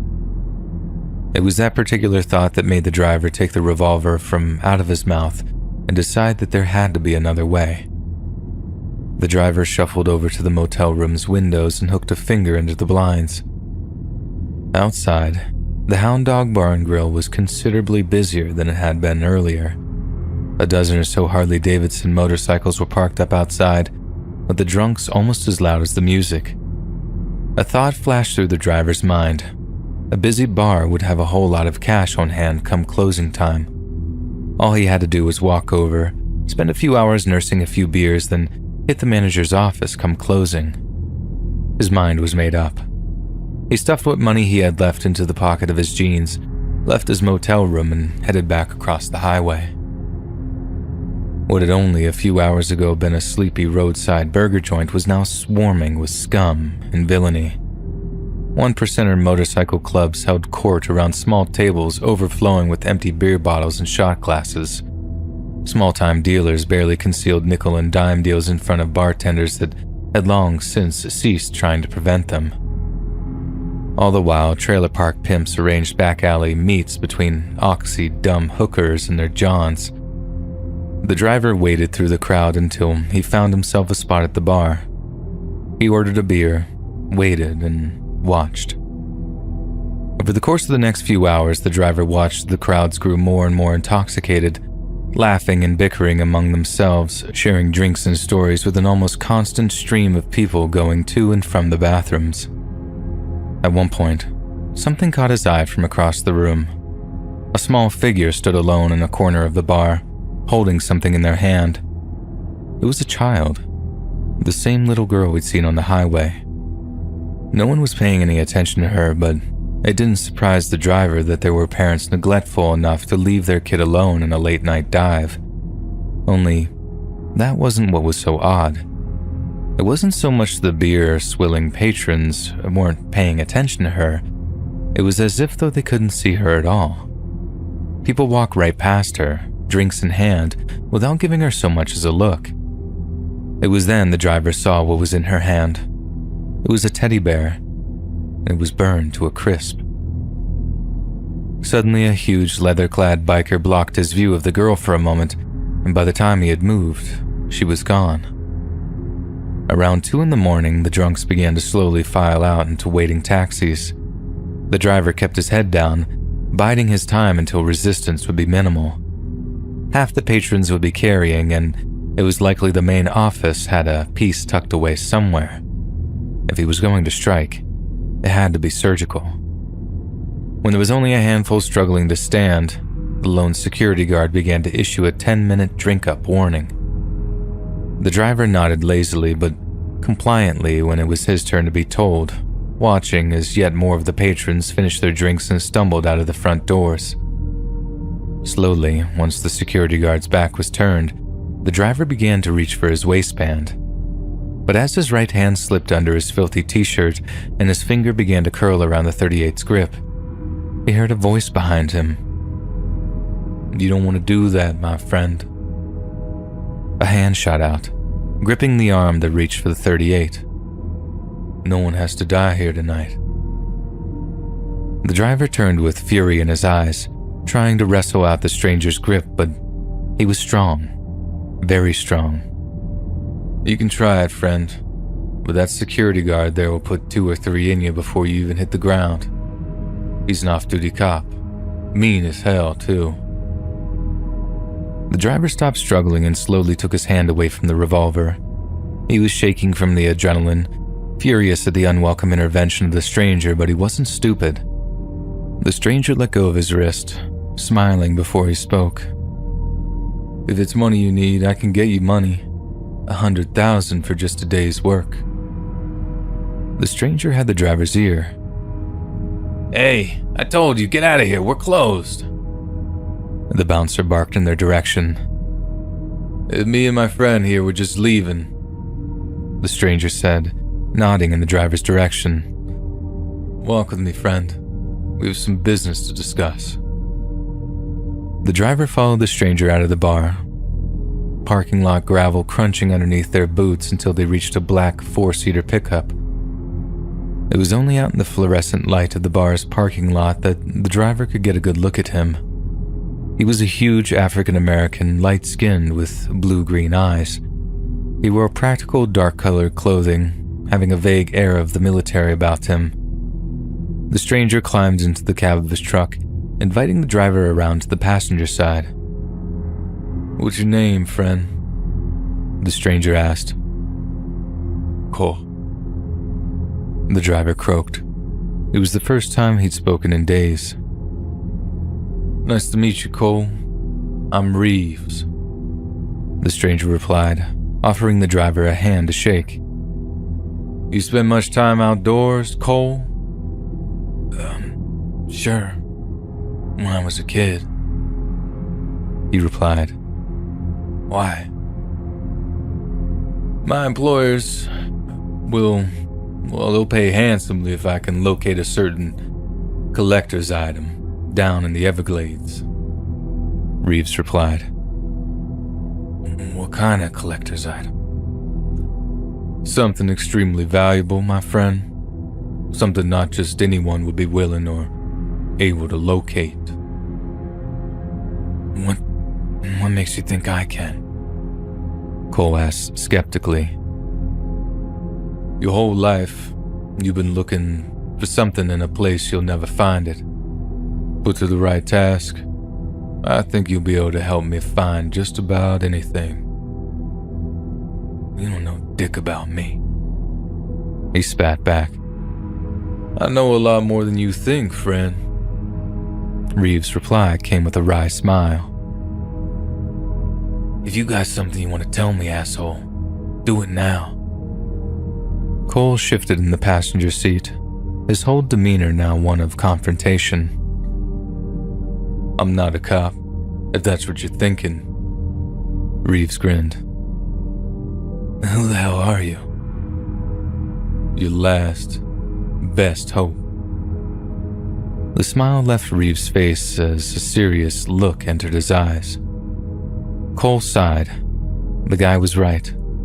Without his help, he could be locked up in the county jail within 48 hours.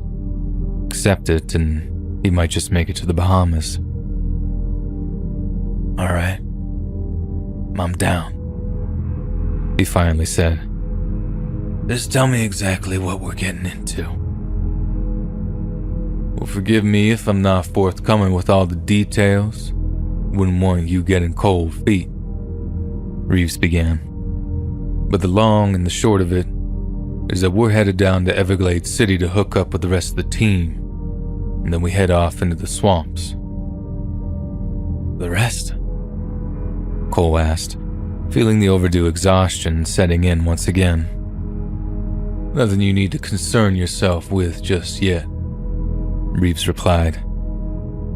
Now, you got a vehicle you want to follow me down in. Anything in that motel room you need to pick up? How did you know? It's my job to know things, friend. Now, grab what you need so we can get going. Cole took a moment to think.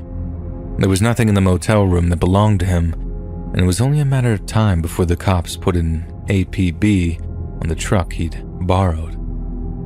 No, I don't need nothing. Let's go. Well, all right then, Reeves replied, turning the truck's key and gunning the engine.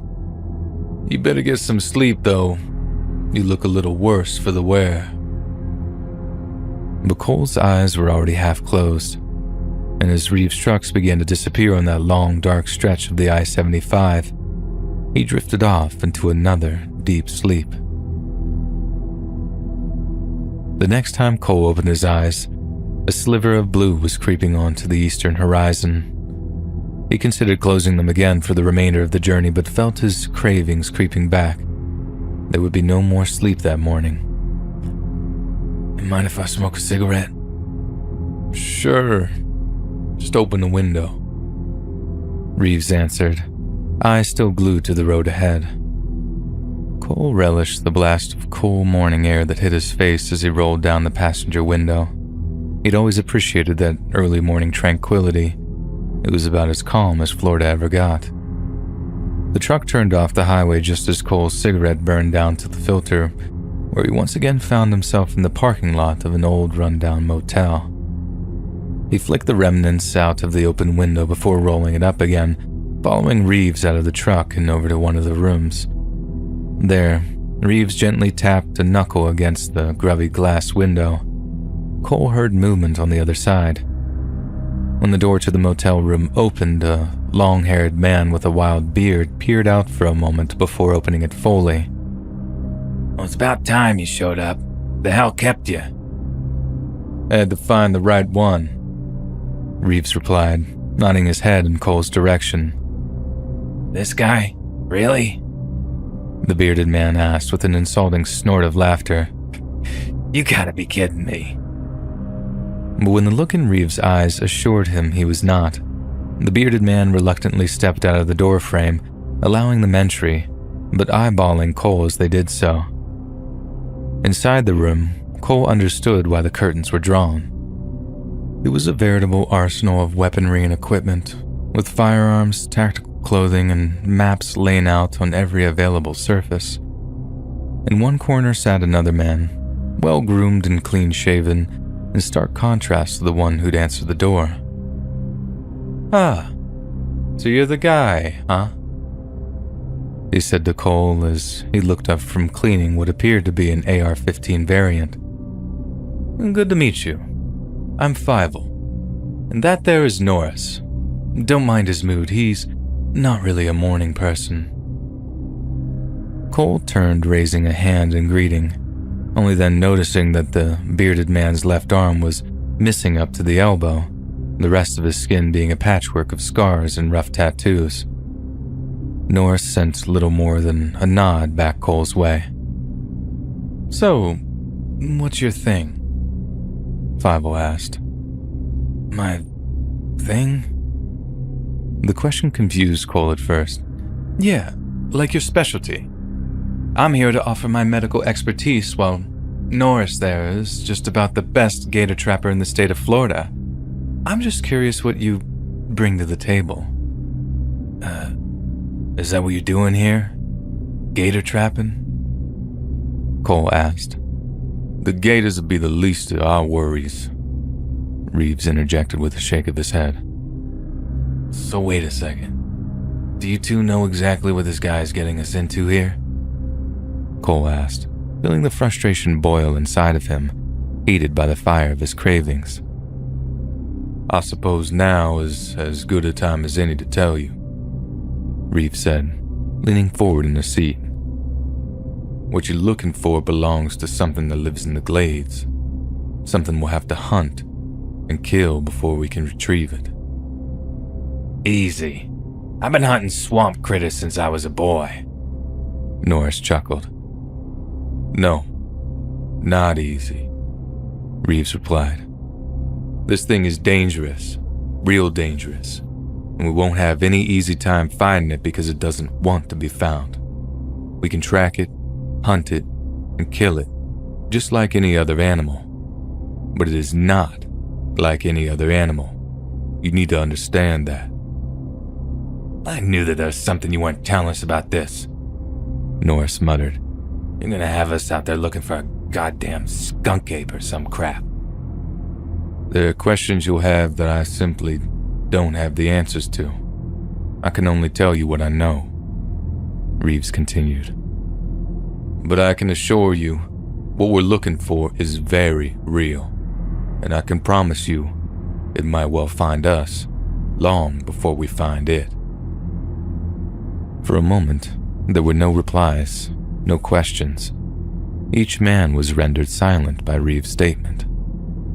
To Cole, it almost sounded like the plot of a poorly written horror story, but something in Reeves' eyes had him believing every word. He had to be talking about a rare Florida panther, maybe an albino gator or something. But as long as he was good for the money, Cole didn't really care. $100K, right? Fievel finally asked. Cash on delivery? Wired to your bank account upon delivery of the asset. Reeves nodded. All right, Norris said. When are we leaving? The four men piled themselves and their equipment into Reeves' truck as the morning air began to warm. Cole found himself sat next to the shifty-looking medical professor, who seemed like he'd be more at home in an air-conditioned office space than out in the Everglades. Staring out the window, Cole felt himself begin to shake as meth cravings began in earnest. Even with the truck's air conditioning on full blast, he felt his armpits become clammy with cold sweat. He turned, noticing Fievel staring curiously in his direction. What? Cole snapped. But Fievel could tell something was wrong. That much was obvious. A few minutes later, Fievel reached for his backpack in the footwell in front of him, fishing around inside it before pulling out a small bottle of pills. Here, take one, he said softly. It'll help. Help with what? Cole's response was confrontational, but it was limp. He reached for the bottle, cracked the lid, and swallowed one dry. Keep them, Fievel added. You're gonna need them. It took a half hour for Cole to feel his withdrawal symptoms subside somewhat, just in time for Reeves to turn the truck off the highway and down a dirt road. Almost there, he said ominously, the shadows of trees passing over the truck. Cole was about to ask where there was, but he didn't have to wait for an answer. The greenery either side of the road disappeared as the dirt road birthed into a large, wide-open space. Before them was a huge complex of abandoned buildings. I know this place, Fievel spoke up. This is the port of the Islands Hotel. Ain't that way back near Naples? Norris asked with confusion. Nah, that's the resort. This is the hotel. Not nearly as nice and considerably more cursed. Cursed? Cole asked. Yep. No matter who bought this place or how much money they poured into it, it always ended up getting shut down, Fievel explained. Back when it was open, they'd have guests complaining about missing doorknobs and broken locks, bug-infested bedding, radios that'd switch on by themselves, or black water coming out of the faucets. All kinds of creepy shit. And you think this is where you're gonna find what you're looking for? Norris asked Reeves. I doubt it'd come out this close to civilization, he replied. We'll have to walk a few hours into the glades before we pick up any trail, but this is a safe enough place to park up and start looking. Reeves parked the truck before the team took their equipment from the truck bed. Cole looked on in fascination as the one-armed Norris pulled a camouflage pack from the truck, opened it, and pulled out a curiously modified prosthetic arm. He'd seen prosthetics with hook attachments, but not one as large and sharp as his, and none with a row of shotgun shells attached to the forearm. Norris then produced a sawn-off pump-action shotgun that had a large steel ring screwed into the foregrip. Suddenly it made sense. Cole watched in amazement as Norris demonstrated how he could load, rack, and fire the shotgun as fast as any able-bodied man. That, along with his collection of deadly bang sticks and the huge hunting knife clipped to his belt, made the man a force to be reckoned with. Fievel, on the other hand, was much more conventionally intimidating. Along with his AR variant and an array of tactical equipment clinging to his back webbing, he carried a rucksack stuffed with all manner of tourniquets, painkillers, antidotes, and anti-inflammatory drugs. He looked slick, more combat medic than general practitioner. The only thing that stood out about him was the .45 he kept in his chest holster. Nice pistol. What is that? The Grim Reaper or something? Norris asked, pointing at the intricate gold leaf of a skeletal figure carved into the grip. Something like that. It was a gift from a patient of mine, he replied. Said it would bring me luck. But Cole knew it wasn't the Grim Reaper that was carved into the pistol's ebony grip. It was Santa Muerte, the female personification of death from Mexican folklore. Suddenly, the good doctor didn't quite seem so out of place anymore. About the same time that Reeves was pulling a rustic-looking bolt-action hunting rifle out of his truck bed, Cole realized he had nothing but his .38 revolver to arm himself with. Reeves, can I talk to you for a minute? He asked quietly. Sure, friend. What's on your mind? Oh, you guys got rifles and stuff, but all I got is this crummy .38. He said, taking it from his waistband and presenting it to Reeves. I mean, it don't even shoot straight when it even fires at all. Don't worry, friend. I packed something extra, just for you. Reeves reached into the truck bed once again and pulled out the last weapon that Cole expected to see. The old breech-loading rifle that Reeves held out before him by a scuffed leather strap had to be at least 150 years old. It was huge, almost double the length of Fievel's slick-looking AR variant, not to mention twice as heavy. You gotta be kidding me, Cole said. When it's time to use it, you'll understand. A skeptical Cole took the rifle from Reeves' hands and looked it over. It looked like something right out of a Civil War movie. What in the world? Norris's voice was full of curiosity. Is that a Sharps rifle? Jesus, that thing should be in a goddamn museum. The hell you even find this thing? He asked Reeves.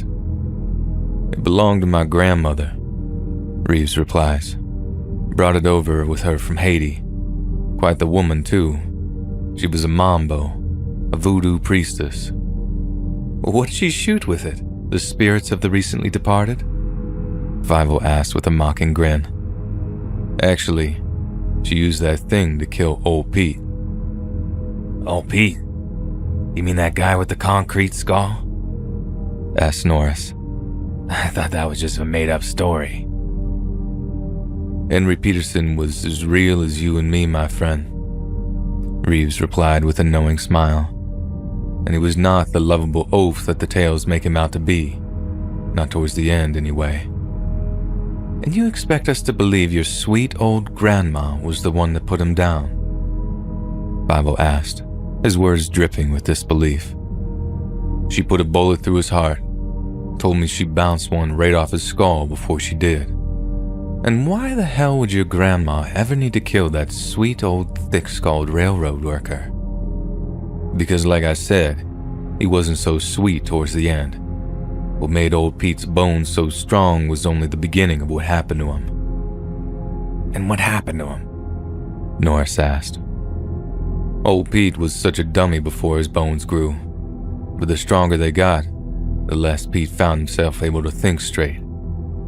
Until by the time the bone was forcing its way through the flesh of his forehead, Pete was barely human at all. Fivel's mocking skepticism wasn't nearly as loud after Reeves spoke, and a creeping chill had descended on the entire group. So, if you're telling me your grandma used that thing to kill old Pete, and old Pete who wasn't human when she did, just what kind of animal are we looking for out there in the swamps? No more questions. Not now.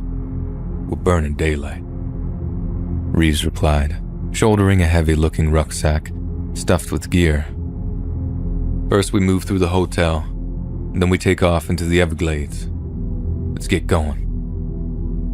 The ruins of the port of the island's hotel were like a vision of some post-apocalyptic future. Vines and weeds grew wildly over crumbling brickwork. Walls were plastered with spray paint graffiti, some of which was extremely unnerving to the group as they wandered through long abandoned hallways. The Everglades Are Dead was sprayed in blood-red paint over a detailed map of the surrounding swampland. I Was Not Crazy was smeared on the adjacent wall, punctuated by a single handprint.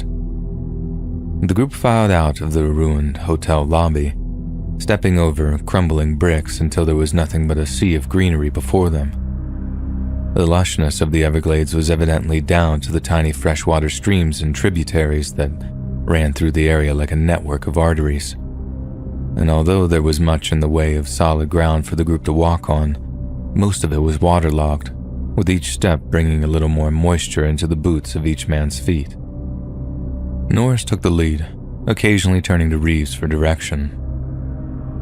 Careful where you step now, he said, using one of the longer back sticks he carried to probe the flooded ground ahead of him. Lots of holes around here. Wouldn't want your ankles getting bitten by whatever calls them home. Jesus Christ, Cole hissed as he almost lost his footing to an uneven piece of ground. Goddamn socks are just about soaked through. Embrace it, brother, Norris laughed. Ain't no use trying to stay dry out here. Just keep your eyes out for cottonmouths. We'll all be fine. The four men walked for hours, through mile upon mile of sodden ground, soundtracked by the steady rhythmic splashing of boots. It started to dawn on Cole just how big the Everglades really were, and how easy it could be to get lost out there. After a while, sparse pines and wide open spaces had been steadily replaced by dense, humid swampland that was almost impossible to navigate through. By noon, the group was exhausted from their morning's exertion. Their clothes were soaked through with sweat and stinking swamp water, exposed skin inflamed and itching from relentless clouds of mosquitoes. Each had continually applied insect repellent since the start of their journey, but the sweat that seeped from open pores had washed it away almost as quickly as it was applied. There were audible sighs of relief when they began to notice a break in the foliage ahead of them. Cole saw what appeared to be a collection of wooden buildings built in a clearing among the trees. Thank God, Fievel groaned. Finally, somewhere to take 5. I hear you, brother. I got some jerky in my pack that's just crying to be chewed up, echoed Norris as the group broke through the trees. What the hell is this place? Cole asked as he looked around. I think I can answer that, Fievel replied, unshouldering his pack and rummaging through one of the pouches until he pulled out a laminated map. He studied the sheet for a few moments as the others eyed the collection of dank structures with curiosity. The place was as silent as the grave, a cluster of rotten wooden structures that appeared untouched in over a century.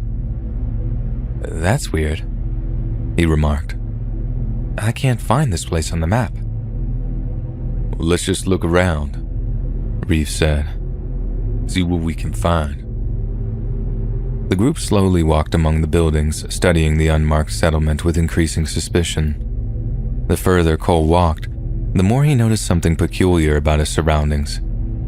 It appeared that one day, for some reason, life had suddenly just stopped. There were no boarded-up windows, nothing to indicate that the settlement's occupants had gradually migrated north. It looked like a place frozen in time. Damn it. Fievel growled. I gotta take a leak. I'll catch up with you guys. Maybe he can find himself one of those old outhouse things. Norris remarked. Yeah, this place is old as hell. Cole added, before something caught his attention on the outer wall of one of the buildings. It was a small black circle, one that seemed to be moving, warping and revolving on the spot. Then he remembered the pills Fievel had given him, how they suppressed his withdrawal symptoms, and immediately fished the bottle from his pocket before swallowing one dry. Yet as his eyes remained glued to the strange black circle, he realized that it was no hallucination. Cole took a few steps towards the wall but couldn't quite believe what he was looking at. They were centipedes, maybe 4 or 5 of them grouped tightly and all creeping together in a perfect circle. He'd never seen insects act like that before. Ants, maybe, but not centipedes. Cole turned back toward Norris and Reeves to get their attention, but the pair were distracted. Their attentions firmly focused on a small shack that had been hidden from view by a larger structure on their approach. It has a silvery sheen to it, one that was confusing to the eye at first, but Cole soon realized what it was. It was spiderwebs. Every single inch of that small wooden shack was covered in spiderwebs.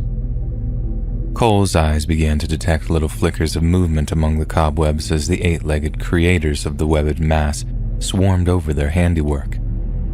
That's when something else caught Reeves' attention. He edged off toward one of the other buildings, pushing open the old rickety door with the barrel of his hunting rifle. The door groaned on its hinges as it swung open, and Cole's jaw dropped when he saw what was inside. There were bones everywhere. Decayed corpses were strewn about the floor, some with their skeletal fingers still curled around the barrel of a musket or the handle of a knife. There had been a massacre here, long ago, and it had been bloody. In one corner there appeared to be a wasp's nest, and much like the webbed tapestry nearby, it was gigantic, swallowing up an entire corner of the lower floor. Cole had seen plenty of wasp nests tucked away in the upper corners of dusty garages, but this one was terrifyingly huge. Yet the stab of fear only pierced Cole's guts when he saw something protruding from the peak of the papery hive. It was the top of a human skull. Empty eye sockets just visible over the mass of wooden pulp. A human being that had been cocooned in that thing.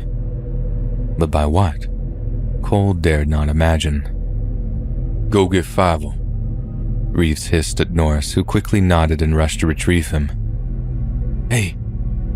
Cole grabbed Reeves by the arm as Norris went out of sight.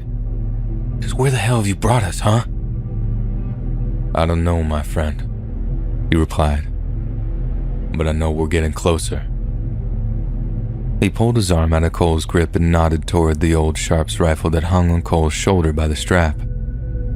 "Have that thing at the ready." Cole did as he was told, just as the dead silence was interrupted by an anxious cry. Fievel? It was Norris. Fievel, where the hell are you at? They rushed off to the direction of the shouts, where they found Norris alone and beginning to panic. He made to call out again, but Reeves got to him first. "Shh, keep your voice down," he hissed. "You can't have gone far." But he had. Norris tracked Fievel's boot prints for about 50 or 60 yards into the trees before they seemed to disappear entirely. He peered into the dirt, then up at the treetops, a look of confusion wrinkling his face. "Talk to me, Norris," Reeves said. It doesn't make sense. The tracks just end. It's like he up and climbed a tree or something," the trapper replied. But he didn't, Cole interjected impatiently. So, where is he? I don't see you putting forward any theories, city boy, Norris growled in reply. He probably turned back, Cole snapped. And after running in this goddamn creep show, I don't think I blame him. Enough, Reeves commanded. Regardless of where or why he'd gone, we got no choice but to keep moving. Come on, let's move. The 3 remaining men walked through the rest of the old abandoned settlement, past the rotting wooden carcasses that doubtless contained further unspeakable horrors. Just as they reached the tree line, Cole saw a figure in his peripheral vision, his head turning in hope of seeing Fievel appear to soothe their fears. Only, it wasn't Fievel. It was the little girl. The little girl from the road. The little girl from the bar, who held the burned teddy bear in her hand. But this time, when the little girl turned toward him, Cole could see it wasn't just the teddy that was burned.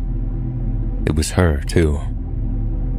One side of her tiny, delicate body was charred to a crisp, her blackened skin cracked and weeping with bubbling pus. On her forearm, the scorching was so complete that only a blackened strip of bone remained. The teddy bear she'd held turned to ashes. She looked at Cole with her one good eye, and with lips that split as they stretched and curled, she smiled at him. As the day dragged on, Cole, Norris, and Reeves pushed deeper and deeper into the heart of the swamp. Each sweat-drenched mile sapped their stamina, each footfall sending agony through blistered heels and toes. Not only was the muddy ground increasingly unstable and uneven, the trees had become so dense in places that it'd be easier to slip through prison bars. They were a feast for the mosquitoes as they slipped and stumbled through thick, stinking mud patches and tangled roots. Worse still, what had once been lush, green, and full of life had now taken on a sickly air of decay, disease, and death. Healthy greens had been replaced by rotten browns and grays. Most of the wildlife had deserted the place, all except the insects. Suddenly the group found themselves confronted with a waterway, one that seemed to cut a path through the increasingly impassable terrain. The choice was obvious, but it didn't make it any easier. Into the water, Reeves ordered. Ugh, Cole sighed. Just give me a minute. He unshouldered his rucksack, leaning against a tree as he fished around for a bottle of water. Just as he unscrewed the cap, he noticed Reeves and Norris staring at the tree trunk behind him. What? He asked, but he didn't wait for an answer, turning on the spot to see a mass of black and orange working its way down the tree trunk towards him. Cole watched in a kind of terrified fascination as the tip of the writhing mass began to take on a new shape. Fire ants. The fear was evident in Norris's voice. Get away from that tree. Cole didn't hesitate. He darted away as the swarm of insects began to form a living tendril of crawling ants. First one, then 2, then another, until it was horrifyingly clear to all what was happening. The swarm of fire ants was forming the distinct shape of a clawed hand, one which reached out from the tree trunk in the direction of Cole. Into the water now, Reeves barked, as the frenzied horde of fire ants fell from the tree trunk, spread out and began to crawl across the mud-soaked floor towards them. Cole hurtled after Reeves and Norris into the knee-deep water, where it would be impossible for the ants to follow. But they were far from safe. The 3 men waded through the water as fast as they could, away from the legion of fire ants which poured into the water after them in a last, suicidal gasp to catch them. But the further they advanced, the deeper the water became, until before long it was up to their chests. As Cole struggled through the water, thighs burning from exertion, he felt something moving beneath the water's surface, occasionally grazing his legs. Something's wrong with the bugs here, Reeves panted. Yeah, no shit there's something wrong with the bugs, numbnuts, Norris seethed. What if it affects the leeches too? Cole asked, thinking out loud, then began to wince and kick his legs whenever he felt something move against them. "Don't splash around so much. You'll attract..." Norris began, but he was silenced by something gently breaking the surface of the water just a few feet away. Heads turned to see a pair of obsidian black eyes staring at them from beneath dark, leathery ridges. It was an alligator. It was huge, and it was coming right at them. "Easy. Easy now," Norris muttered, slowly edging away from the gator as he took one of the bang sticks off his back. "Don't try and run." Reeves and Cole began to mirror his movements, each small step taking them further toward the water's edge. Cole watched as Norris set about carefully edging the business end of the bang stick towards the gator's head.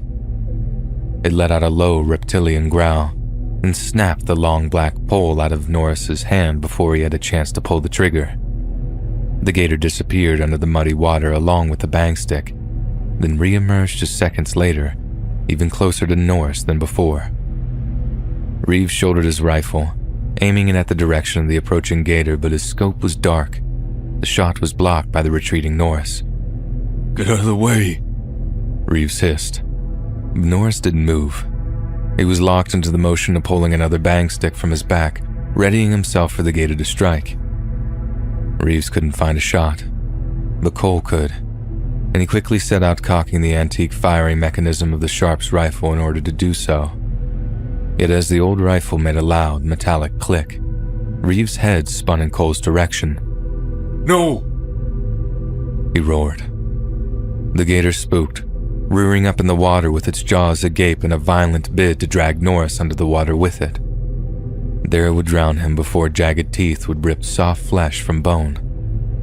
But as it tried, the end of a bang stick was thrust against the roof of its mouth, and a loud crack sent the gator's brains flying out the back of its skull. It thrashed for a moment, blood and brain matter seeping from the open wound before sinking to the bottom of the swamp. "No! No! What the hell do you mean, no? I almost died there, you son of a bitch, and you're telling him no when he has a goddamn shot?" Norris kept his voice low, but his words seethed with fury. "We need to preserve the ammunition in that rifle, my friend. Our task is impossible without it." "I don't give a good goddamn about your task. Gator already took one of my arms. I'm not letting one take my life, too. Now, just how many guys are you willing to lose out here?" "You need to understand. That rifle is..." "I'm done trying to understand," Norris interrupted, rage boiling in his eyes. "If I die out here, you make sure my wife and kids get my share. Every goddamn cent, you hear me?" I hear you. You can help us find what we're here for, and they'll get every last cent. You have my word on that." "Goddamn right. Taking us all here. Goddamn biblical crap going on." Guys. Cole interrupted, pointing over to something lying among the trees. "Isn't that..." Nestled in the mud under the bough of a cypress tree was a large black rucksack. "That's Fivel's pack," Norris said. "Jesus, he must have come this way." Can you make out which direction he went? Reeves asked. "I mean, I think so. There's a track here, but ain't no boot prints. Not that I can make out anyway." Norris remarked as he studied the ground ahead of them. "If this is him, he had to be crawling or something." "If he's hurt, we gotta go after him," Cole added, sticking behind Norris as he followed the tracks through the mud. Reeves watched as the hope of finding Fievel alive revitalized his exhausted companions, but he could not share that hope, and he envied them for it, for he knew that the worst was yet to come. After a few hundred yards, the tracks simply disappeared, and the three men were left standing among the trees, searching for any signs of their missing comrade. "Look, through the trees," Reeves said, gesturing to something ahead of them. At first, Cole was unable to make out what he had seen, but as the group advanced through the trees, he began to make out an opening in the earth before them. Swarms of insects were crawling all over the edges of the rocky tunnel, squirming through the mud beneath what was unmistakably Fivel's assault rifle. Reeves flashed a look at the others before he unshouldered his backpack. It was dripping wet from wading through the swamp waters, and Cole couldn't imagine what he could possibly want from it. But when he saw it, the implications made him sick to his stomach. Reeves held a bundle of bright red tubes in his hand. Road flares. Waterproof, he said. No way, Cole said. no goddamn way. You nearly got us killed taking us into the water, and now you want to take us down there? Are you insane? Reeves just smirked. You can stay up here if you want, but you don't want to be alone out here, do you, friend? If he's alive, we gotta get him out of there, Norris said. Now give me one of those goddamn things. We're going in. Slowly and steadily, the three men headed down into the earth. Cole was initially confused as to why such an underground passage wasn't flooded, just like the rest of the glades. But the dense indigenous rock that made up the tunnel's walls explained the absence of water. It was only when Reeves lit one of the waterproof road flares that he saw just how deep the tunnel went. It was so long that the fizzling spark of the road flare glowing into life seemed to echo down the tunnel for hundreds of meters. Every surface seemed to pulse and writhe in the smoky red glow. That, along with the crunching of chitin shells beneath Cole's sodden boots, made him realize that this was because every visible surface was covered in insects. Follow me. Stay close. Reeves' whispered echoed down the infested passageway. As they walked, Cole had to bat away insects that fell from the roof of the tunnel and landed in his hair. They made his skin crawl, but the will to rescue Fievel spurred him on. It could have been him trapped down here in the dark. It could have been any of them. The money barely seemed to matter by that point. After a few more minutes of revolting slog through the deep, dark tunnel, the cramped passageway opened out into a huge open space which took on the flare's red glow as they entered. It was huge, ancient, but far from empty. All around the cave, time-worn furniture was placed in a very deliberate fashion. There were old wooden bed frames, tables, chairs, even wardrobes, not to mention a plentiful collection of what appeared to be old steel lockboxes. What the hell? Cole whispered, but no one had an answer for him. It was then that Cole noticed a huge wooden board leaning against one of the wardrobes. Painted in extravagant but faded lettering was one word: Flor Blanca. But Cole's eyes were quickly drawn to something else, something on the wall not far from where the wooden panel stood. It seemed familiar to him, but in the faint red glow of the road flare, he was unable to figure out why. Then it struck him. It was the same pulpy substance that they'd found back in the settlement. Only this time, he recognized the head which protruded from the top. It was Fievel's. Jesus Christ! Get him out of there! Norris cried, rushing over to the cocoon and tearing away the section that covered Fievel's face. When he ripped it away, Cole recoiled in horror at what was underneath. Fievel was alive, but barely. His skin was pale and clammy. Beads of sweat clung to his brow while his hair seemed to be coming out in patches. Fievel, buddy, what the hell happened to you? Norris yelled, but all Fievel could manage was a weak groan as the men commenced to strip the warm, moist pulp from around his body. We're gonna get you out of here, man. I promise. It's okay. Everything's gonna be okay now. Cole added, but he knew it was a lie the moment the words touched his tongue. Fievel was barely conscious, wheezing and struggling for breath. At last, Reeves had seemed to pull away enough of the cocoon to reveal Fievel's right arm, stuck in place by the grotesquely sticky substance. He took hold of it, preparing to wrench it free when Fievel finally spoke. At first, it was just a whisper, so faint it was impossible for any of the men to make out. Please, he stammered. Shoot me. Don't talk like that, man. We're gonna get you out of here, into the hospital in no time. Norris insisted. Reeves passed the flare to Cole, instructing him to hold it above his head to illuminate their grisly work. Don't yank it. Gradually pull it free. We'll break the bone otherwise, Reeves said to Norris. Ready? 3, 2, 1. They pulled, and Fievel's arm came free from the sticky pulp of the cocoon, but it came alone. His arm had snapped right at the elbow. But instead of fresh blood flowing from the open wound, maggots, thick and wriggling, seeped from the exposed rotten flesh and fell to the infested ground below. Fievel yelped pathetically, his eyes rolling in their sockets as more of the same squirming maggots began to crawl out from his nostrils. Cole watched as one of his eyelids wriggled and pulsed for a moment before bursting open with the force of a thick black beetle's pincer-like mouthparts.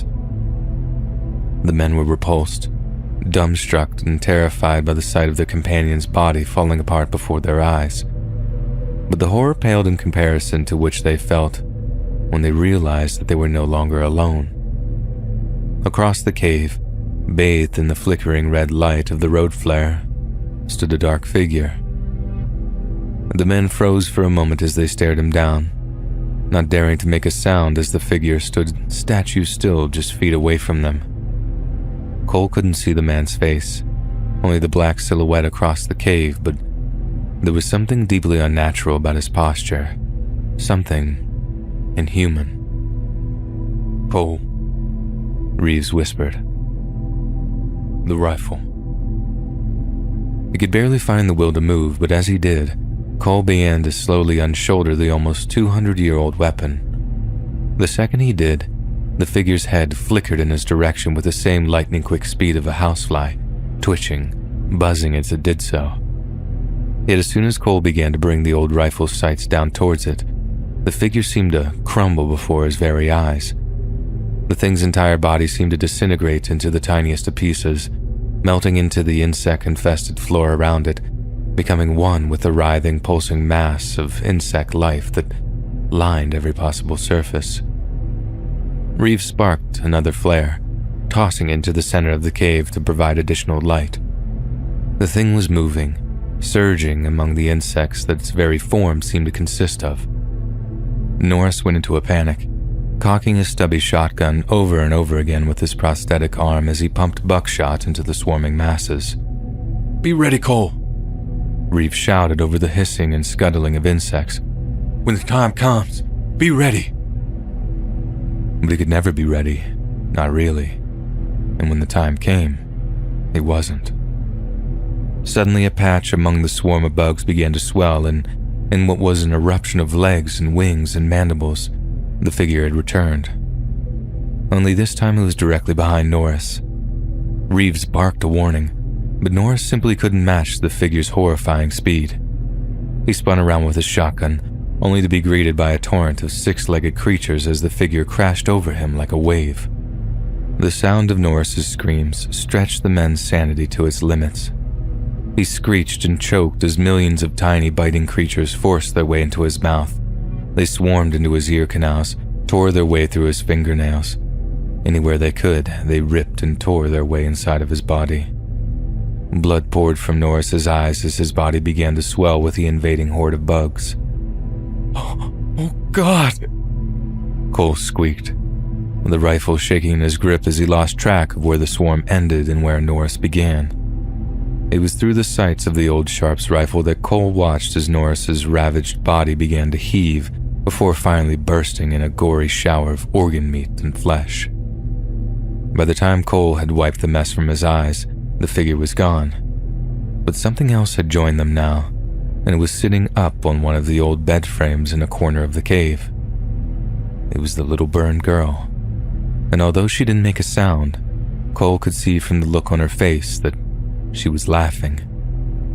This time her entire body was completely scorched. Empty eye sockets dripped with the boiled remnants of her eyeballs, which ran down her cheeks like tears of joy. Her hair had been completely burned away, leaving only the swollen, seared flesh beneath. Cole! Reeves screamed, the insects around him in frenzy. Focus! Aim for the heart, or we're both dead. The writhing mass of insects screeched in unison as the figure rallied for another attack. When it came, Reeves was the target. The writhing mass of insects screeched in unison as the figure rallied for another attack. When it came, Reeves was the target. Again, the figure rose up out of the swarm at its quarry's rear, enormous arms forming up and reaching out towards Reeves as it prepared to swallow him whole. Now, Cole! Now! He roared.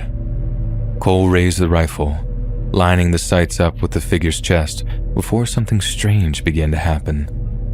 The rifle felt like it was vibrating in his grip, the stock and barrel growing warmer in his hands. Cole watched as a series of bizarre-looking glyphs began to appear all over the wood and iron of the old sharps, glowing like hellfire in the dim light of the flare. The burning girl was on her feet now, smiling and clapping. The moment he pulled the trigger, Cole was blinded. An intense flash of bright white light sent him stumbling backwards, eyes squeezed shut in agony. When his vision returned, all he saw was flame. The figure before them was burning, and it screamed as it did so. A wretched scream so utterly alien and unholy that Cole had to drop the rifle and shove his fingers in his ears just to block out the sound. The fire burned bright, and it burned quickly as the figure's flailing form crisped and turned to ash before their eyes. When it was over, every insect that remained in the cave lay still, and all that remained of the figure was a pile of smoking powder. Cole watched as Reeves staggered over to the heap, dusted some away, then picked up something that glinted in the dim light. He held it gently, letting it fall into two pieces in his palm, split by the bullet Cole had fired from the old sharps. Reeves smiled, holding it up victoriously for Cole to see. It was crystalline, obsidian black, with a network of arterial chambers running through it like a maze. There were so many questions, but no time to ask them. Let's get the hell out of here, he said, before the pair turned and limped out of the cave into the final few hours of daylight. Cole sat in the passenger seat of Reeves' truck as they drove back north, looking out of the window at a setting sun he felt lucky to be seeing again. It was quiet for a long, long time before anyone spoke. What was that thing? Cole finally asked. It was all he had thought about since escaping the cave. That, my friend, is a question I learned to stop asking many years ago. And what you took from it, it's hard or whatever, pays you so much to get things like that. You don't need to know, friend. You'll get your money, and that's all that matters. About that, Cole said, I need you to do something for me. What's that, friend? You gotta get Norris and Five shares of their family, right? That's part of the deal. It is, yes. Compensation will be awarded on their behalf, Reeves confirmed. I want you to do something with my money too. And what might that be? Reeves asked. I did something real bad up near Jacksonville, Cole began. There was a fire at my cookhouse. Whole apartment block went up. Some people, they lost their lives. A kid died. A little girl. Cole took a breath to compose himself. I want you to find the girl's family. Give her my share. And where are you gonna go with all your money, friend? I think I have an idea. Reeves parked his truck up outside a modern-looking two-story building just a few miles down the road in Naples. Thank you for your help back there, friend. I say the same to you, Cole responded, before unbuckling his seatbelt and climbing out of the truck. Good luck, said Reeves, and there was weight behind those words. Thanks. You too. Cole shut the truck's door, waved off the man he'd never see again, and started off walking towards the nearby building.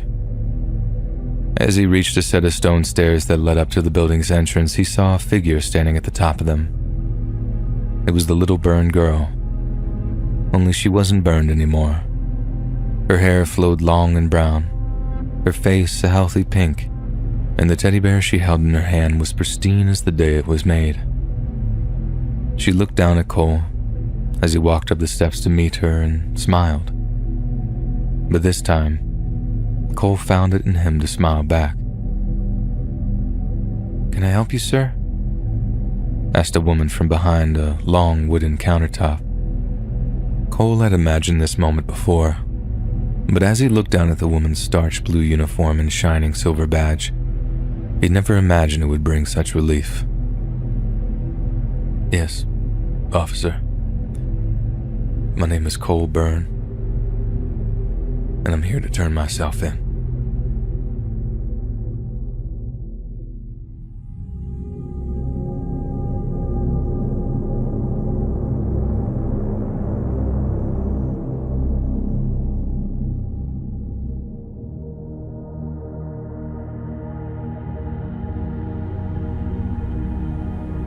The following is an intelligence report from the People's Republic of China, written by a member of their Ministry of State Security's Cyber Warfare Division.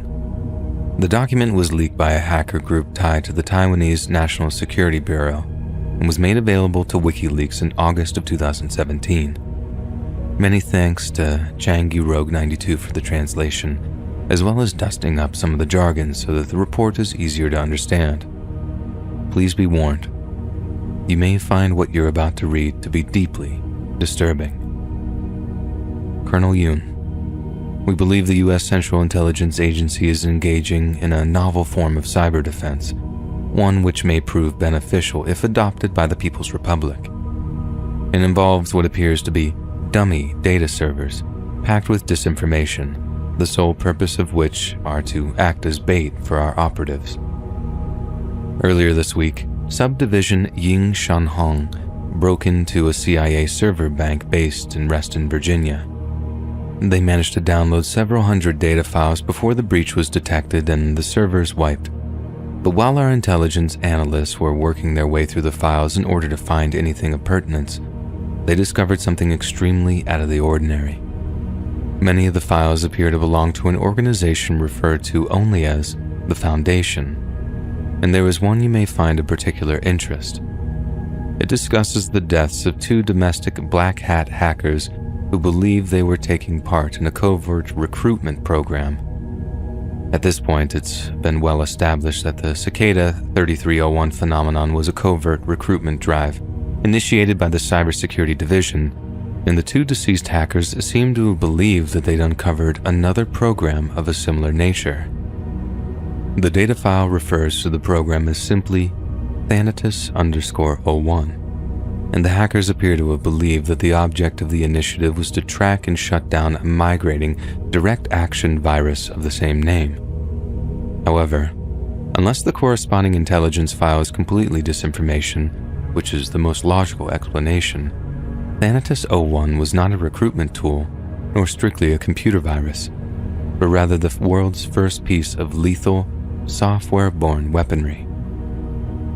Based on the testimony of the surviving hacker, he and his partner were successful in tracking Thanatos-01 down. The hackers then attempted to both contain the software, then render it inert. But as the survivor explained, this only caused the Thanatos-01 software to begin running on his computer. If what they told their Foundation interrogator is to be believed, it could prove deeply concerning. As the Thanatos-01 virus began to take control of the hacker's computer, the user completely lost control of it. None of the computer's peripherals would respond to input, then suddenly the screen went completely dark. When an image finally returned, the surviving hacker said only an absent black and white image was visible. The survivor does not remember exactly what it looked like, only that it rapidly induced an extremely painful migraine. Their instinctual response was to look away from the screen, but their partner was either unwilling or unable to follow suit. The survivor told his Foundation interrogator that while shielding their eyes from the image, they made their way around the back of their partner's desk in order to unplug the computer, assuming that the virus was in the process of destroying its hardware. But just after disconnecting the computer's power supply, the hacker heard his partner emit what he described in the file as a digital scream. There is no further elaboration on what it sounded like or if there was any coded meaning behind the term. The survivor only references the fact that they found this sound to be deeply upsetting. After hearing this, the survivor actually looked at their partner from over the desk and claims that their face was, and I quote, pixelated. When the Foundation interrogator presses the survivor for further details, they claim to have observed that all their partner's facial features were missing and were instead replaced by nothing but flat, pixelated flesh. The report then goes on to confirm that this was the case, with the Foundation medical team having performed a full autopsy of the deceased hacker. While there was no visible damage to the subject's internal organs, their brain appeared to have been transformed into the same pixelated flesh, and acute brain death was determined to be the actual cause of death. The document ends with an addendum written by someone who refers to themselves as Wendell, who asserts that Foundation agents have been successful in isolating and destroying the so-called Thanatos 01 virus. Wendell then seems to designate the virus with a codename SCP-601001, but it's not clear what the acronym or numbers are specifically referring to, as we're not familiar with any such designation type in any U.S. intelligence agency. Whilst definitely alarming, neither myself nor my direct superior believe this report to be credible. The reference to this Foundation is most likely a code name for the Central Intelligence Agency, and failing this, it could well be an attempt at complex disinformation. A red herring to throw us off the trail of any legitimate valuable intelligence. That being said, it cannot be completely ruled out the document holds some degree of merit. The US has a history of closely guarding its top-secret weapons programs, and disinformation is an effective tool at shrouding such endeavors in darkness. Such was the case with the Roswell incident of 1947. While it may serve to continue our pursuit of information on such a program, we might be in danger of falling into the very trap that is laid out for us. And considering how utterly far-fetched the reports are, doing so would be an extremely high-risk course of action, and the People's Republic cannot risk falling behind in this new age of hybrid warfare. However, I believe there is something to be learned from such a method. If we too fill dummy servers with bogus information reports detailing powerful new weapons programs, we may well be able to waste our enemies' valuable time and resources while putting our own to a better and more effective use. Signed, Captain Chen Zhaodu, MSS Cyber War Division, 2016, May 15th.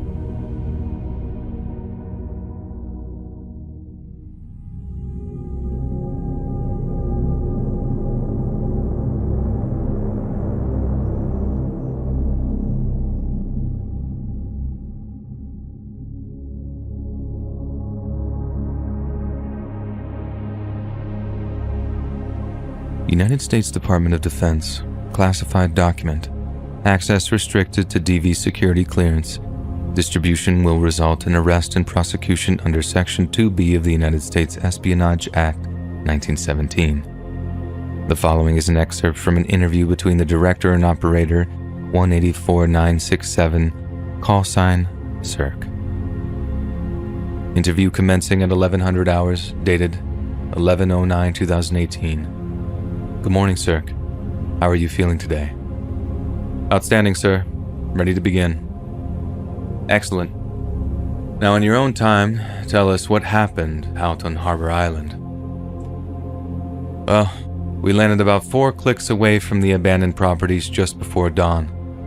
Our orders were to advance up the beach parallel to Harbor Drive North before locating and detaining any civilians.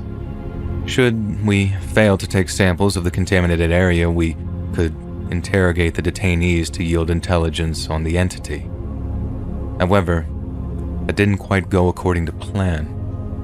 We were pre-warned that they might opt to zealously protect the entity, that it might use them as a kind of meat shield, but it was way worse than we thought. First contacts came almost as soon as we got visual on the abandoned beachfront houses.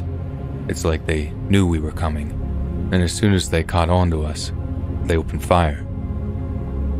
We figured the beach was at least a little better than just advancing straight up Harbor Drive, as it could have turned into a goddamn shooting gallery. But we fared a little better on the beach. Took casualties almost right away, but just a few minutes in, we achieved fire superiority, and as the resistance slackened, we pushed up and started to secure the surrounding houses. And we already knew from drone reconnaissance that the primary area of contamination was the house closest to the water, so we gave it a wide berth until the combatants were pacified. Not a single one of them surrendered peacefully, and we couldn't figure out why until we found one on death's door.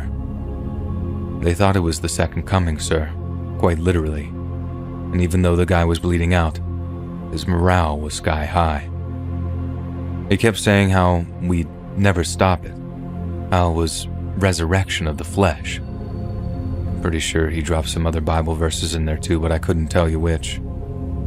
I've never been one to believe in any of that sort of stuff, I'm being honest. I tried to stabilize him so we'd at least have one guy to bring back to HQ for questioning, but he was just so badly shot up that he bled out, all the same. Guy died with a smile on his face. They all did. Like they were convinced that what they were doing was some kind of, I don't know, sacred duty. Once the bodies were properly disposed of and a secure perimeter had been established, First Squad moved on the primary contamination area. Only point of access was a long ladder on the western side of the structure, and once we picked up a bunch of unusual heat signatures coming from the building's interior, we climbed up one by one before stacking up on the main entrance. Taffner was the first guy in, and we heard his reaction over our radios when he saw what was inside. It was warranted. Definitely one of the worst things I've seen while working for the Foundation. Every nook, cranny, and corner of every single room was plastered with these blood-red clusters of fleshy material, each about the size of a human head. They were quite obviously organic in composition, but we didn't figure they were actually conscious until we started shining our flashlights on them. As soon as the brighter lights touched them, they recoiled, tensing up when they hung like they were in pain or something. We didn't think they were in any sort of danger to us, not at first anyway. We thought we'd caught whatever they were in their infancy or something, and we were thankful for it too. It turns out, we were dead wrong. The problem started when Merritt tried to take a tissue sample from one of the clusters. Turned out the tissue had a thick outer layer to it, so there was no way we could scoop a little up or jam a swab into them and get samples. We'd have to either remove one whole or cut into one to get what we needed, so that's exactly what Merritt did. He took out his combat knife and carefully slid the tip into the tissue, and that's when it all started to go wrong. They looked like worms, dozens of long, thin worms that burst from the tissue sac as soon as Merritt cut into it. We watched as they snaked along his glove and up his arm, and somehow they got around his respirator onto his face. He started screaming and shouting, "Get them off me! Get them off me!" But we couldn't, not without exposing ourselves. So we backed off, weapons at the ready, prepped to put him down if those things made him as aggressive as their meat shields. But luckily for us, it didn't come to that. But unluckily for Merritt, they killed him, and they killed him painfully. He was still writhing around in agony when some of the other flesh sacks burst open and more of those blood-red worm things began to swarm him. It would have been a lot worse for us if Shed hadn't been ready with the cryo thrower, which stopped a whole bunch of them in their tracks before they could make it over to us. No one likes taking casualties, but we thought it would be over after that. Again, we were wrong. And when the rest of the flesh sacks burst open, hundreds, maybe even thousands of those worm things wriggled their way out. But instead of just heading straight for us like the Frosty Friends had done, all of them had slithered into one of the back rooms. Naturally, we followed, with Shed on point with the cryo thrower.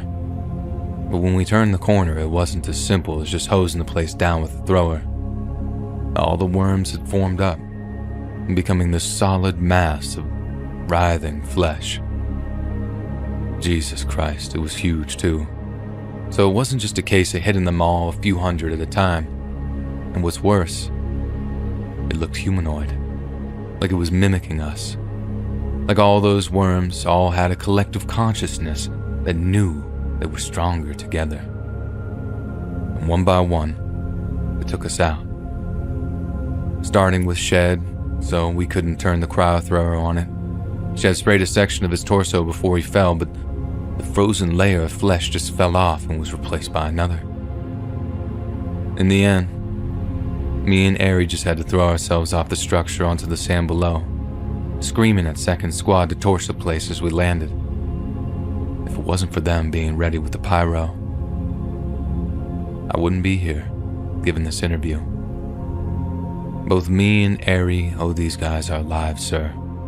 They're a credit to the Foundation. After that, we were taken back to HQ on the casualty evacuation choppers, so that's about where my knowledge of the operation ends.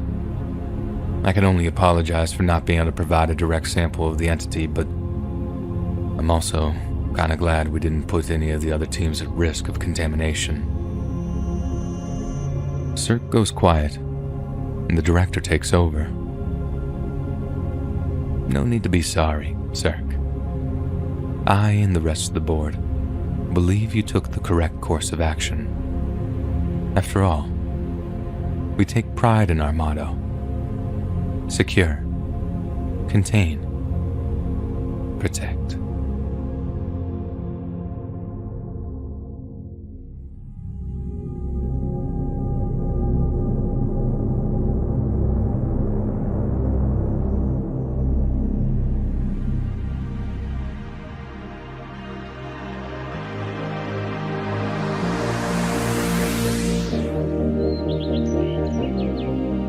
Hey friends, thanks for listening. Click that notification bell to be alerted of all future narrations. I release new videos every Monday, Wednesday, and Friday at 7 p.m. Eastern Standard Time. If you get a story, be sure to submit them to my subreddit, r/Let'sReadOfficial, and maybe even hear your story featured on the next video. And if you want to support me even more, grab early access to all future narrations for just $1 a month on Patreon, and maybe even pick up some Let's Read merch on Spreadshirt. And check out the Let's Read podcast, where you can hear all of these stories in big compilations and save huge on data, located anywhere you listen to podcasts. Links in the description below. Thanks so much, friends, and I'll see you again soon.